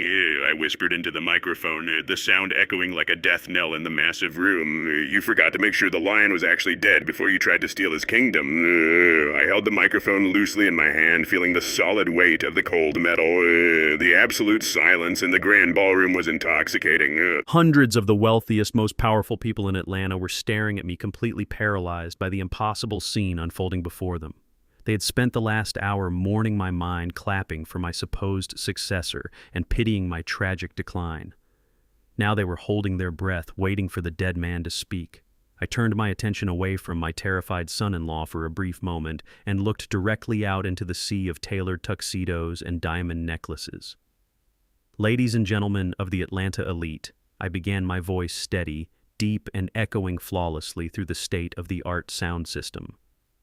My son-in-law here just gave a highly emotional presentation. He told you a heartbreaking story about my failing health, He asked you to open your portfolios and invest your millions into his brand new venture, the Sterling Legacy Fund. He promised you incredible returns. He sold you a beautiful, compelling vision of generational wealth. I took a slow, deliberate step around the mahogany podium, forcing Trent to physically turn his fragile, shaking body just to keep me in his line of sight. He looked like a man standing on the gallows watching the executioner measure the rope. But before you hand over a single dime to this man, I continued pacing slowly under the harsh stage spotlight. I think it is only fair that you perform your due diligence. You are the smartest investors in the Southeast. You know that you must always look beneath the surface, because the man standing next to me is not a wealth manager. He is a financial illusion. He is a desperate, drowning parasite wearing a custom Italian suit that he cannot even afford. A collective gasp swept through the ballroom. I saw highly respected investment bankers lean forward in their chairs. I saw state senators exchanging shocked, confused glances. Trent opened his mouth, raising a trembling hand toward the microphone, as if he were going to try and stop me, but a single sharp glare from my eyes froze him entirely in his tracks. He was physically incapable of moving. "Trent just invited you to join his exclusive fund," I said, my voice rising in volume, commanding the entire room. "He wants to manage your wealth. But I wonder, did he mention to any of you that he is completely and utterly bankrupt? Did he happen to disclose that he secretly remortgaged the beautiful home I bought for my daughter, draining every last cent of equity just to pay off his massive illicit debts to underground lenders?" The murmurs in the crowd grew louder, shifting rapidly from confusion to sheer, unadulterated disgust. The wealthy elite of this city tolerate many things, but they do not tolerate bad debt, and they absolutely despise being conned by someone pretending to be one of them. You see, Trent thought he had successfully orchestrated the perfect crime today, I explained, turning my body to face him directly. He brought a fake doctor into my home. He forced my grieving daughter to sign a fraudulent conservatorship. And then he locked me in his office, shoved a pen into my hand, and violently forced me to sign a master transfer authorization. He thought he was stealing my $15 million commercial real estate trust. Trent staggered backward, his highly polished leather shoes slipping slightly on the smooth stage floor. The color completely drained from his face, leaving his skin a sickly translucent shade of gray. The massive, arrogant ego that had fueled him for years was currently being crushed under the weight of his own exposure. He was completely naked in front of the exact people he had spent his entire life trying to impress. "But here is the most entertaining part of Trent's brilliant master plan," I said, letting a cold, dark smile spread across my face. Trent was in such a desperate rush to steal my money, he did not realize that I have lawyers who are much, much smarter than he is. He did not know that my legal team and I had already embedded a poison pill into my financial infrastructure. I took another step toward him, lowering my voice to a dangerous, penetrating tone that still echoed clearly through the microphone. "You thought you were so incredibly smart this afternoon, Trent. You sat in your expensive leather chair, you logged into my accounts, and you initiated an irrevocable wire transfer. You thought you sent $15 million of my hard-earned money to a shell corporation in the Cayman Islands. You actually toasted me with an expensive glass of scotch. Do you remember that?" Trent was hyperventilating now. His chest heaved violently beneath his tailored shirt. Sweat poured down his forehead, stinging his eyes, but he could not look away from me. He was completely captivated by his own destruction. "What you did not know, Trent, is that your international transfer never made it to the Caribbean," I announced, my voice booming like thunder across the silent ballroom. "The moment you hit the enter button on your keyboard, you triggered a federal trap. That $15 million did not go to your shadow account. It was instantly intercepted and diverted straight into a secure, monitored holding account operated by the Cybercrimes Division of the Federal Bureau of Investigation." The silence in the ballroom shattered instantly. It was replaced by a wave of absolute chaos. Guests began whispering frantically to each other. Several prominent businessmen who had been shaking Trent's hand just 20 minutes earlier physically backed away from the stage as if Trent were suddenly infected with a deadly contagious disease. Federal Bureau of Investigation. Those words were poison in a room full of millionaires, and that poison pill did not just stop your little theft, Trent. I continued, completely merciless. It triggered an automatic, immediate lockdown of every single financial asset attached to your name. You stood up here and asked these people for money. But the absolute truth is, as of 10 minutes ago, every single credit card in your designer wallet has been permanently declined. You cannot even afford to pay for the champagne these good people are drinking right now. Trent shook his head rapidly from side to side, his eyes wide and completely unhinged. "No," he whispered, his voice cracking completely, forgetting that he was not speaking into a microphone. "No, that is a lie. That is impossible." I checked the routing numbers. The transfer was approved. "Then check your phone." "Trent." I challenged him, stepping to the side and gesturing toward his pocket with my free hand. "Go ahead. You are a modern wealth manager. Check your banking apps right now. Show the crowd how wealthy you are." His hands were shaking so violently that it took him 3 attempts just to reach into his own pocket. The entire ballroom watched in breathless, morbid fascination. Even the waitstaff had stopped moving, holding their trays perfectly still. My daughter Kloe was standing near the front tables now, her hands covering her mouth, watching the man she thought she loved unravel completely before her eyes. Trent pulled his sleek, expensive smartphone from his pocket. He fumbled with the screen, his sweaty thumb struggling to unlock the device. He opened his primary banking application. I watched his face closely. I wanted to see the exact microscopic moment when his entire world collapsed into dust. It happened in an instant. The bright glow of the phone screen illuminated his terrified features. He stared at the digital display, his eyes darting frantically back and forth across the glass. His mouth opened in a silent scream of pure absolute horror. Because what he saw was not the millions he thought he had stolen. He did not even see the meager remaining funds he used to pay his daily expenses. Every single account, his checking, his savings, his fraudulent corporate portfolios displayed the exact same number. A massive, terrifying string of zeros. And right below those zeros, flashing in a harsh, unforgiving red font that could not be ignored, was a single devastating banner notification. Account frozen by federal order. The phone slipped from his slick, sweaty fingers. It hit the wooden stage floor with a sharp, heavy crack, the glass screen shattering into a spiderweb of broken pieces. Trent Sterling, the slick, arrogant predator who thought he could murder a black man and steal his empire, fell to his knees right there on the stage. The strength completely left his legs. He collapsed under the crushing, suffocating weight of his own greed, sobbing uncontrollably in front of the hundreds of people he had tried to manipulate. I looked down at him, feeling absolutely no pity. I had given him 40 years of my life to respect, and he had chosen to try and end it. "You should have checked the attic." "Trent," I whispered, stepping over his broken phone. "Because the man you thought you were hunting has been watching you the entire time." Trent stared at the shattered glass of his phone scattered across the wooden stage. For 3 agonizing seconds, his brain completely refused to accept the reality of his total financial destruction. He was cornered and stripped bare in front of the very people he worshipped. So, like any cornered animal, he lashed out with a blind and feral desperation. He scrambled to his feet, his custom-tailored suit wrinkled and his perfect hair disheveled. He pointed a trembling, sweaty finger directly at my face. He screamed at the top of his lungs, his voice cracking with sheer panic. He told the crowd not to listen to a single word I was saying. He shouted that I was completely insane and that my dementia had finally caused a severe psychotic break. He begged the room to believe that this was all just a paranoid delusion of a sick and dying man who had lost his grip on reality. He turned frantically toward the back of the ballroom, waving his arms wildly in the air. He screamed for security. He ordered them to grab me and throw me out into the street. He demanded they sedate me before I ruined his entire charity event. He was literally gasping for air, pleading for someone or anyone to remove the madman from his precious stage. I did not move a single muscle. I did not flinch or defend myself. I just looked at him with eyes as cold as a frozen lake. I knew exactly who was coming through those doors, and I knew it was absolutely not the country club valet. The heavy, intricately carved oak doors at the main entrance of the grand ballroom did not just open. They were violently shoved apart. The loud, concussive boom echoed across the marble floors, silencing Trent and his pathetic screaming instantly. But it was not the men in white dinner jackets coming to escort me away.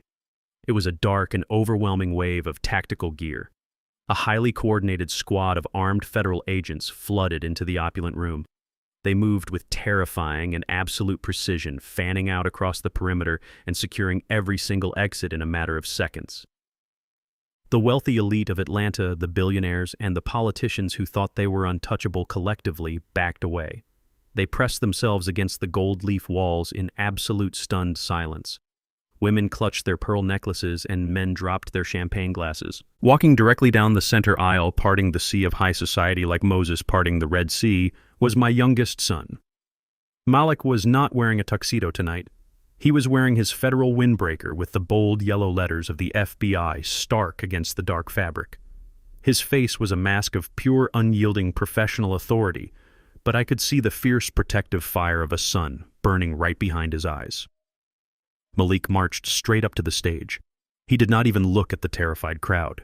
He kept his eyes locked entirely on the sweating, shaking predator who had married his sister. Malik stopped right at the edge of the stage, pulled out his federal badge, and held it high above his head for the entire ballroom to see. Trent Sterling, my son, announced, his voice carrying the heavy, undeniable weight of the United States government. You are under arrest. Trent stumbled backward, shaking his head frantically from side to side. He stammered, trying to say it was a massive misunderstanding. He cried out that it was just a simple family dispute over a private trust fund, and that the federal government had no jurisdiction here. Malik did not let him finish his pathetic string of lies. He read the charges loud and clear so every investor in the room could hear exactly who they had been dealing with. He announced that Trent was being indicted for federal wire fraud, international money laundering, and the forgery of medical and legal documents. Trent looked like all the blood had been violently drained from his body. He looked like a walking corpse. But Malik was not done. He took a heavy step up onto the stage, his voice dropping into a deadly, penetrating register. And Malik added his tone, ringing with absolute finality, "You are also under arrest for conspiracy to commit the first-degree murder of Desmond Holloway." The word murder dropped into the center of the ballroom like a live grenade. A chorus of horrified gasps erupted from the elite crowd. Trent fell to his knees again, holding his hands up in a desperate pleading gesture. He cried out that it was a disgusting lie.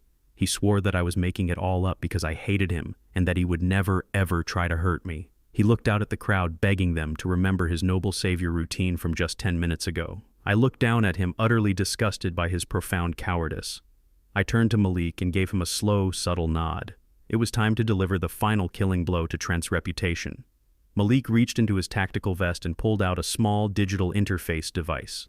He walked over and plugged it directly into the main soundboard sitting at the base of the stage. He tapped a single button. Suddenly, the elegant classical music that had been softly playing in the background was cut off completely. It was replaced by a grainy, raw audio recording echoing loudly through the massive overhead speakers. It was the recording from my bedroom last night. The entire ballroom held their collective breath as the sound of Trent's own arrogant voice filled the room. The audio was crystal clear and completely undeniable. The crowd heard the hired hitman asking where the old man was, and then they heard Trent respond. They heard his cruel, venomous voice telling the fake doctor not to panic. The speakers boomed with Trent's exact words, just injected into his vein. Tomorrow morning, the paramedics will just see a 73-year-old black man who had a massive, tragic heart attack in his sleep. His heart is already failing anyway. The recording continued playing his sickening plans for the forged will and the $15 million. They heard the pure, calculated evil in his tone as he treated a human life like a simple accounting error waiting to be erased. As the recording echoed off the high ceilings, the reaction from the elite crowd was immediate and highly visceral. The very same men and women who had just given Trent a standing ovation now looked at him as if he were covered in a highly contagious flesh-eating disease. They physically recoiled in mass. Wealthy socialites covered their mouths in genuine physical horror. Powerful investors and state politicians turned their backs in utter revulsion, wanting absolutely nothing to do with the monster on the stage. Trent was completely and totally isolated. He was no longer the charming wealth manager of the elite. He was an exposed, pathetic murderer surrounded by a sea of absolute disgust. He curled into himself on the hard wooden floor, weeping uncontrollably and burying his face in his hands. He could no longer look at the glamorous world he had tried so desperately to conquer, because that world was now looking at him with nothing but pure, unadulterated hatred. My second son called me at midnight. He works for the FBI. His voice was a harsh whisper. Dad, get out of your bed right now. Hide in the attic immediately. Turn your phone on silent, lock the trapdoor, and do not make a sound. I whispered back that he was scaring me. He practically growled through the receiver. Just do it. Do not let Trent know you are awake. I obeyed. Minutes later, looking through a crack in the attic floorboards down into my bedroom, I saw something that made my blood run cold. Before I tell you how a 73-year-old man had to outsmart his own family to stay alive, let me know what city you are watching from in the comments. Hit like and subscribe if you believe that greed is the quickest way to ruin a family. The audio recording faded into a suffocating silence. The absolute reality of Trent Sterling had been broadcast to every billionaire and politician in the room. His carefully crafted mask of the wealthy, educated savior had melted away, completely revealing the pathetic, desperate thief underneath. He was kneeling on the hard wooden floor of the stage, his expensive custom suit wrinkled and stained with his own terrified sweat. He looked out at the crowd, but there was no salvation there. The elite society he had worshipped his entire life was looking back at him with absolute disgust. So he turned to his last remaining lifeline. He turned to the woman he had been systematically manipulating and lying to for years. He turned to my daughter. Kloe was standing near the front row of tables. The devastating grief that had consumed her all morning was entirely gone. The tears had stopped falling from her eyes. She was staring at the man she had married, and I could see the exact microscopic moment her heart hardened into absolute stone. Trent scrambled to the very edge of the stage. He was practically crawling on his hands and knees, completely abandoning any remaining shred of his dignity. He reached his shaking hands out toward her, leaning over the edge of the podium. His face was a mask of pure manufactured agony. "Kloe, please," he begged, his voice cracking into a high-pitched, pathetic whine. "Please, you have to listen to me. You have to understand why I did this. I did not want to hurt your father. I swear to God I never wanted to hurt anyone. I was just so desperate."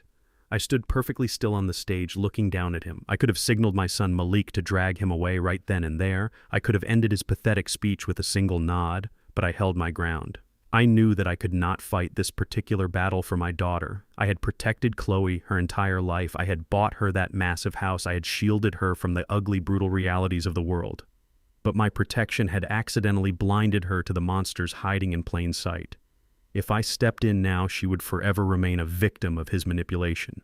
She needed to break this chain herself. She needed to be the one to swing the axe. Trent continued to weep, spilling his pathetic excuses into the silent ballroom. He told her about the offshore lenders. He told her about the massive investments that had failed. He blamed the shifting real estate market. He blamed the economy. He blamed the intense, unyielding pressure of trying to live up to the massive legacy of Desmond Holloway. "I did it all for us." Baby Trent cried out, thick tears rolling down his pale cheeks.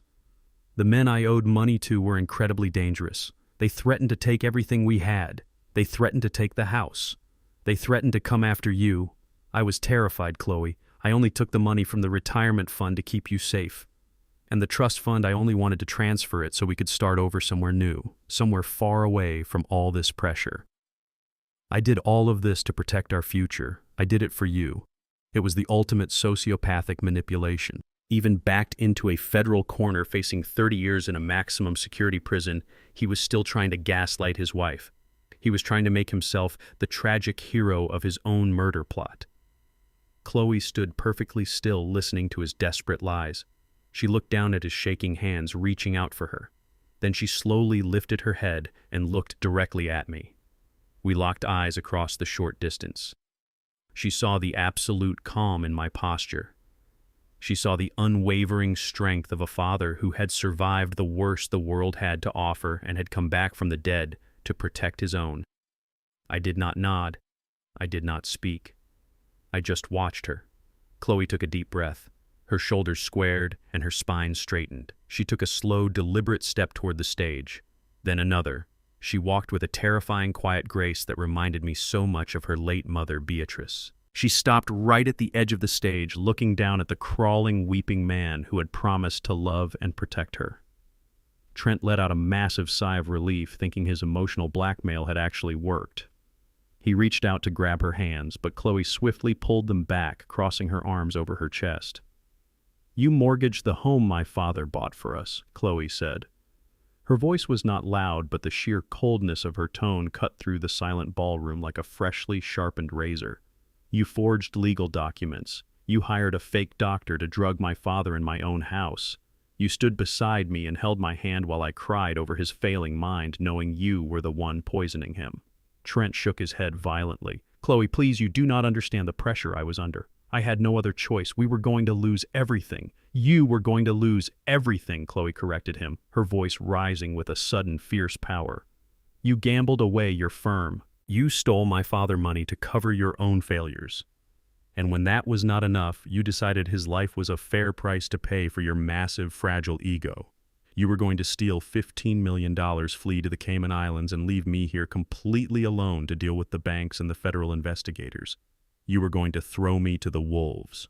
Trent opened his mouth to deny it, to spin another desperate lie, but he was completely out of ammunition.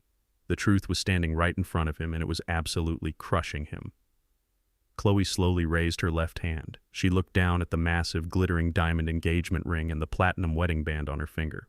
The jewelry he had probably purchased using funds stolen from my accounts. Without a single ounce of hesitation, she grabbed the rings and violently twisted them off her finger. She looked down at Trent, her eyes burning with a righteous, absolute fury. You did not do this for me, she stated, her voice ringing with finality. You did not do this for our future. You did it because of the bottomless greed of an absolute scumbag. She threw the heavy diamond rings directly at his face. The metal struck him hard in the cheek before clattering loudly onto the wooden stage floor. Trent flinched, burying his face in his hands, sobbing loudly and uncontrollably. Kloe did not look at him for another second. She turned her back on her husband and walked over to my side. I reached out and wrapped my arm securely around her shoulder, pulling her close. She leaned into my strength, resting her head against my chest. The little girl who had been blinded by a monster was gone forever. The strong, independent woman she was always meant to be had just been born in the fires of this ultimate betrayal.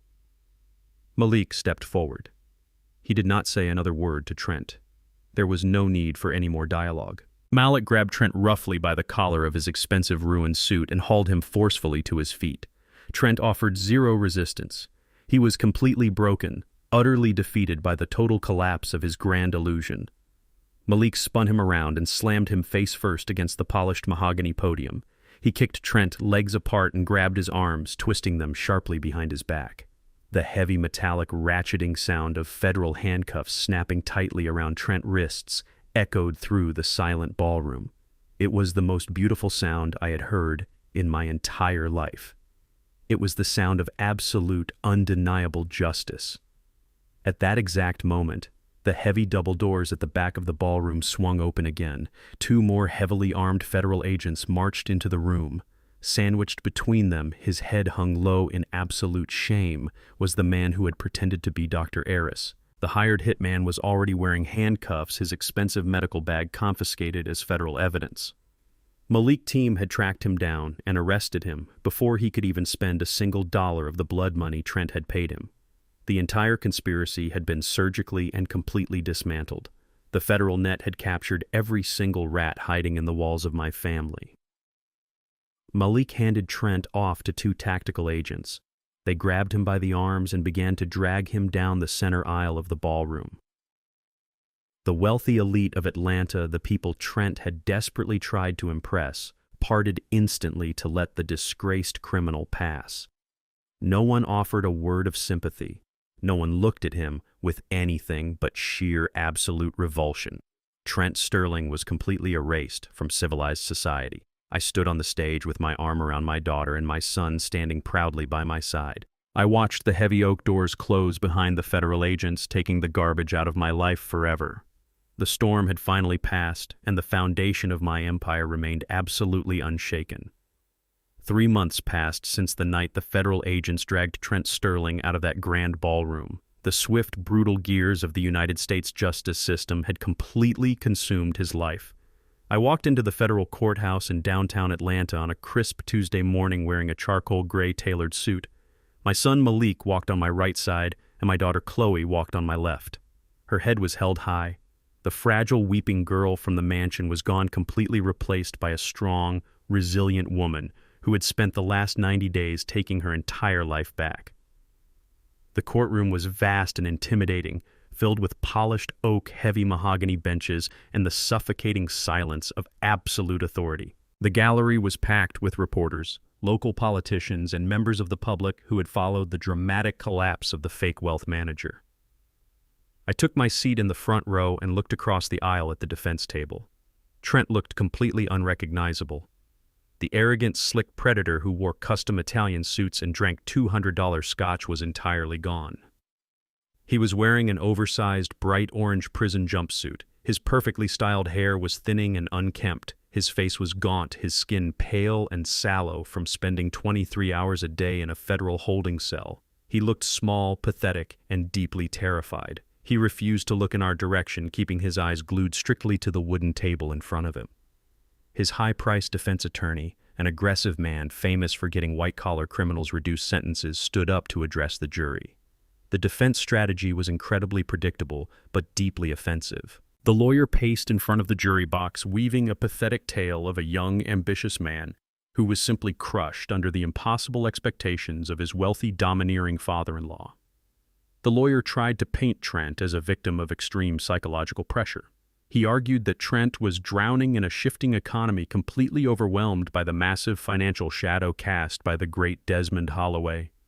He told the jury that the attempted murder and the forged documents were not the calculated actions of a cold-blooded killer, but the desperate, spontaneous mistakes of a young husband suffering from a severe mental breakdown.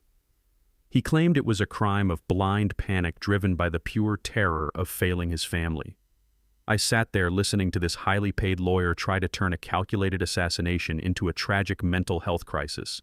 I felt no anger. I felt only a cold, absolute clarity. It was time to permanently dismantle this pathetic illusion. The federal prosecutor called my name. I stood up and walked down the center aisle of the courtroom. The heavy wooden gate swung open and I stepped up into the witness box. I placed my hand on the Bible and swore to tell the truth. I sat down and adjusted the microphone. I looked directly at the 12 men and women sitting in the jury box. Then I slowly turned my head and locked my eyes completely on Trent. He physically flinched, sinking lower into his wooden chair. The defense attorney immediately went on the attack, trying to rattle me. He walked up to the witness stand and asked me if it was true that I was a demanding, intimidating man. He asked if I had constantly made Trent feel inadequate because he did not earn as much money as I did. He tried to corner me into looking like a tyrant who drove a weak man to madness. I leaned forward toward the microphone. I did not raise my voice. I spoke with a quiet, lethal authority that echoed perfectly through the silent courtroom. I gave that man a $2 million home completely paid for, I stated, my eyes fixed coldly on the defense lawyer. I gave him a daughter who loved him with her entire heart. I welcomed him into my family and trusted him to sit at my table. I never asked him for a single dime. I only asked him to be a good husband. The defense lawyer swallowed hard but tried to push forward. But surely, Mr. Holloway, you must admit that the intense pressure of your business legacy caused Trent to act erratically out of sheer financial desperation. I let out a slow, dark chuckle that sent a chill through the room. I looked directly at the jury, making sure every single person in the box felt the absolute weight of my words. Financial desperation makes a man miss a mortgage payment, I replied, my voice sharp as broken glass. Stress makes a man take out a bad loan or lie on a credit card application. But stress does not make a man spend 3 months secretly crushing lethal heart medication into an old man morning tea.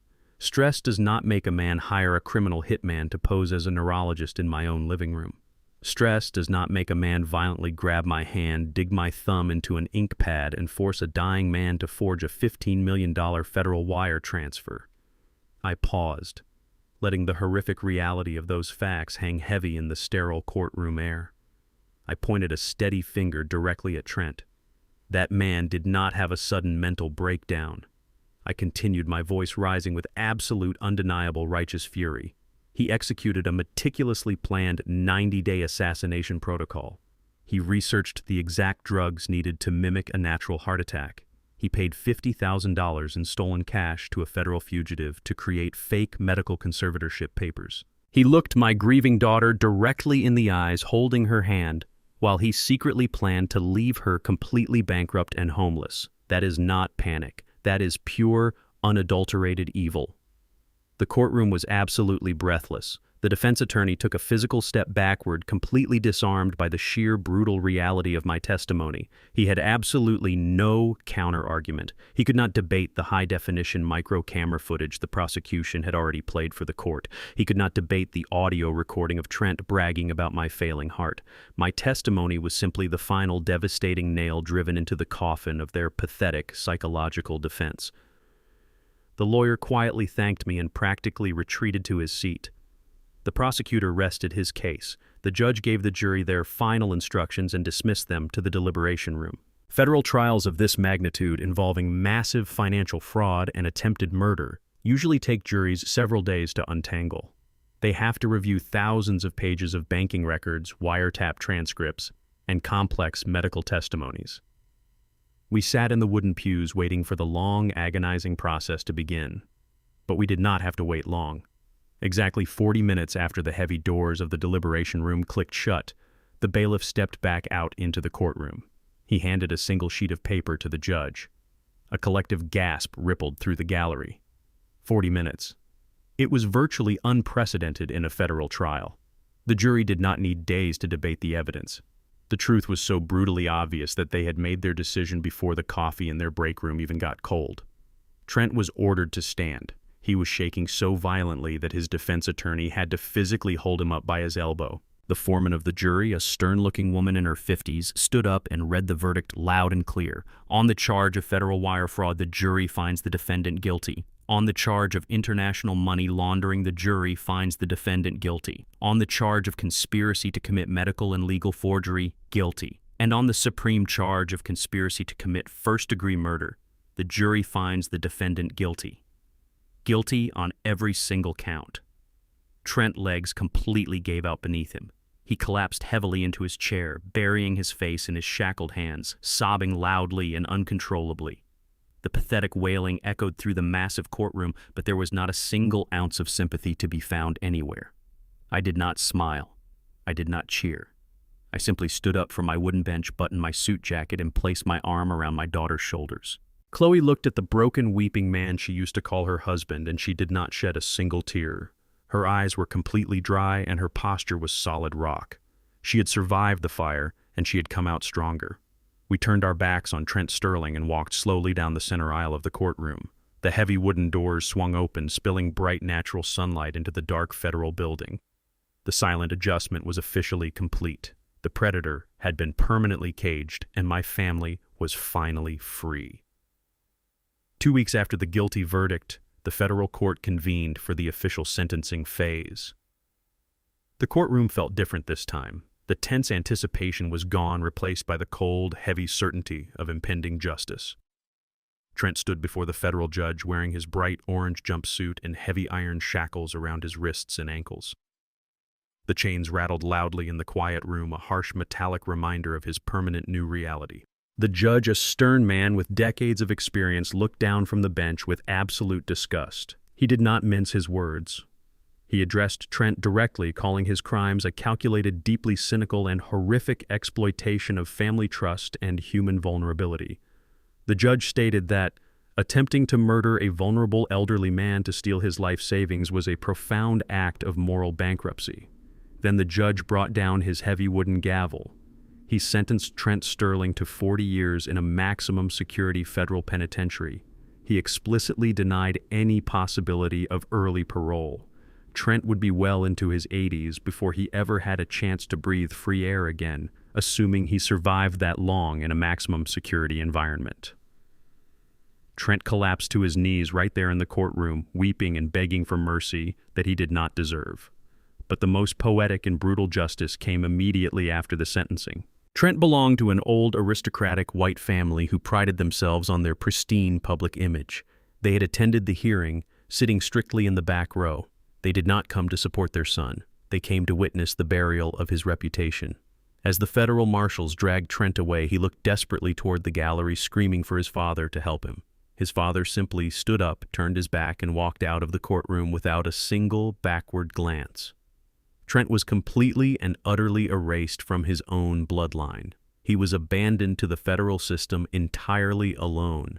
With the criminal trial officially closed, the battlefield shifted from the courtroom back to the financial sector. The federal government released their temporary hold on my $15 million commercial real estate trust fund. Every single penny was meticulously accounted for and safely returned to my absolute control. But Trent had left behind a massive and highly toxic financial mess. He had secretly leveraged the sprawling suburban mansion I had bought for Kloe, completely draining the equity to pay off his underground gambling debts and fund his fake wealth management lifestyle. The holding bank was threatening immediate foreclosure. They were preparing to throw my daughter out onto the street. They did not care that her signature had been violently forged or that her husband was a convicted federal felon. Banks only care about the bottom line. But they forgot that I am a man who built his entire life mastering the bottom line. I did not let the bank terrorize my little girl for a single second. The following Monday, I walked into the local branch manager office accompanied by my fiercely protective estate attorney. The branch manager was a slick, arrogant man who had been harassing Kloe with daily eviction notices. He tried to give me a rehearsed corporate speech about liabilities and foreclosure protocols. I did not let him finish his sentence. I did not ask for a deadline extension. I did not ask for a payment plan or a grace period. I reached into my jacket pocket and placed a certified cashier check directly on his polished wooden desk. I paid off the entire fraudulent multi-million-dollar mortgage in one single devastating stroke. The manager's jaw literally dropped as he stared at the string of zeros on the certified bank draft. I bought the house back in pure cash. Then I had my lawyer immediately rewrite the property deed, placing the estate into a secure, ironclad legal trust, solely under Kloe's name. No future husband, no business partner, and no outside investor could ever touch a single square inch of that property again. It was permanently and irreversibly hers. 3 weeks later, the dust had finally settled. The relentless chaos, the flashing lights of the federal agents, the endless meetings with lawyers, and the constant exhausting state of hypervigilance all faded away into a quiet and steady peace. I sat on the wide wrap-around porch of Kloe Mansion, relaxing in a heavy wooden rocking chair. The afternoon sun was warm and golden, filtering gently through the massive oak trees in the front yard. There were no fake doctors lurking in the hallways. There were no poisoned pills hidden in my morning tea. There was just the gentle, soothing sound of the wind rustling through the green leaves. Kloe walked out onto the porch, carrying 2 steaming mugs of herbal tea. She was wearing a simple, comfortable sweater and a pair of faded blue jeans. She did not look like the stressed, manipulated trophy wife she had been forced to be for the past 3 years. The heavy layers of anxiety and manufactured perfection had completely melted off her face. She looked relaxed, deeply grounded, and incredibly strong. She handed me a warm mug and sat down in the rocking chair right next to mine. We sat in absolute silence for a long time, just watching a pair of red cardinals fly across the manicured green lawn. The silence between us was no longer heavy with unspoken secrets or hidden terrible fears. It was the comfortable, easy silence of 2 survivors who had walked through an absolute inferno and come out the other side completely intact. Kloe took a slow, deliberate sip of her tea and looked out at the long circular driveway. She told me in a quiet but firm voice that she was going back to work. Before she met Trent, she had been a brilliant architect managing massive commercial development projects. Trent had systematically convinced her to quit her job, telling her that the wife of a high-profile wealth manager needed to focus solely on hosting charity galas and attending elite country club luncheons. He had intentionally and maliciously stripped away her financial independence to make her completely reliant on his illusions of grandeur. But she was not going to be reliant on anyone ever again. She told me she had accepted a senior partnership at a top architectural firm in downtown Atlanta. She was going to design skyscrapers again. She was going to make her own money and build her own legacy. She looked over at me, her eyes shining with a deep, hard-earned wisdom. She said she finally understood the hardest and most painful lesson of all. She realized that real love should never cost a person their independence. She learned that a charming smile and an expensive custom suit can easily hide the dark, rotting soul of a complete monster. She promised me that she would never blindly trust someone with her life again without looking closely at their actions instead of listening to their pretty words. I listened to my beautiful daughter speak, and my heart swelled with an immense and profound pride. I had spent 40 years building a massive empire of concrete and steel, trying desperately to shield my children from the harsh, brutal realities of the world. I had thought that providing them with endless financial security would keep them safe from predators. But I was incredibly wrong. The only true security in this world is knowing exactly who you are and having the unshakable internal strength to stand on your own 2 feet when the people you trust try to cut you down. Kloe had finally found her armor. She had looked pure, concentrated evil right in the eye, and she had not blinked. I reached over and covered her hand with mine. My grip was strong and steady, completely devoid of the fake, terrified tremors I had forced myself to endure just months ago. I told her how incredibly proud I was of the woman she had become. The afternoon sun slowly dipped below the distant tree line, casting a warm, brilliant glow across the quiet estate. The monster had been permanently locked away in a dark concrete cage of his own making. The empire I built with my blood and sweat was absolutely secure, and my family, though scarred and brutally tested, was finally standing on solid, unshakable ground. The silent adjustment was officially complete. The storm was over, and the future belonged entirely to us. I am 73 years old. In this world, people look at an old man with gray hair and a slow walk, and they see a victim. They see someone who has outlived his usefulness, someone who is fragile and waiting for the end. Trent looked at me and saw a heavy burden he could easily discard. He thought my silence was the silence of a failing mind. He thought my age made me compliant and weak. He was completely wrong. My silence was the calm center of a hurricane waiting to tear his world apart. Today I do not hide in the shadows of a suburban mansion. I stand tall in the bright Atlanta sun. I took a large portion of my commercial real estate wealth and I founded a charitable organization. We are dedicated to providing affordable housing for low-income families in the very same neighborhoods where I poured my first yards of concrete decades ago. I spend my days reviewing blueprints, talking with community leaders, and building futures for people who actually know the value of an honest, hard-earned dollar. I am no longer a forgotten old man. I am the architect of my own legacy, and I guard it with absolute authority. I sit on the wrap-around porch of the new home I bought for myself, overlooking the quiet Georgian landscape. I sip my black coffee and watch the sun rise. There is a profound peace in my chest now. A peace that comes from knowing the monster who slept under our roof is locked inside a concrete federal cell for the rest of his natural life. Trent thought he was a mastermind.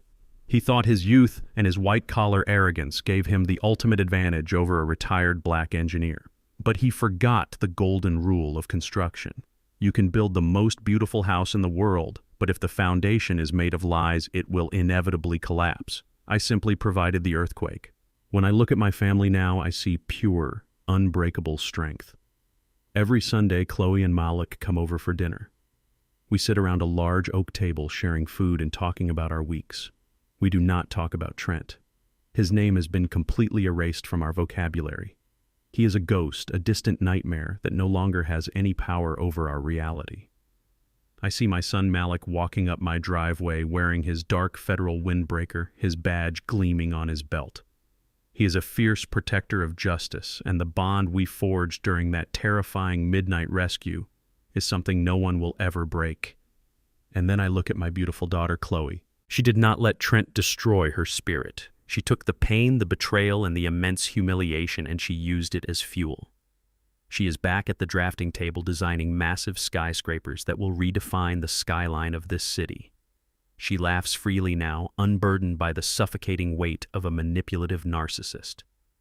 She learned the hardest lesson of all, but she survived it and she came out forged in iron. The storm we went through washed away all the lies. It washed away the fake smiles, the poisonous greed, and the deadly illusions. What remains is only the solid, unshakable truth. I spent 40 years building a financial empire, but the greatest thing I ever built was the trap that saved my family. I learned that you can give your children the world, but you cannot protect them from the monsters who wear custom suits and speak with silver tongues. You can only give them the strength to stand up when the monster finally reveals its true face. Moral of the story: blood and marriage do not guarantee loyalty, actions do. In a world driven by greed, the most dangerous mistake a predator can make is assuming that silence means weakness and old age means compliance. True power is not about shouting your wealth or demanding respect. It is about holding your ground, observing the shadows, and striking only when the trap is perfectly set. Protect your heart, but always lock your vaults. You cannot control the dark intentions of others, but you absolutely control the consequences they face. Justice is not always handed to you. Sometimes you have to architect it yourself. Did you enjoy this story? What would you have done if you found out your own family was plotting against you? Let me know your thoughts in the comments below. If you believe that true family is built on respect and loyalty, please hit the like button and subscribe to the channel for more powerful life stories. Thank you for watching, and remember to always protect your peace.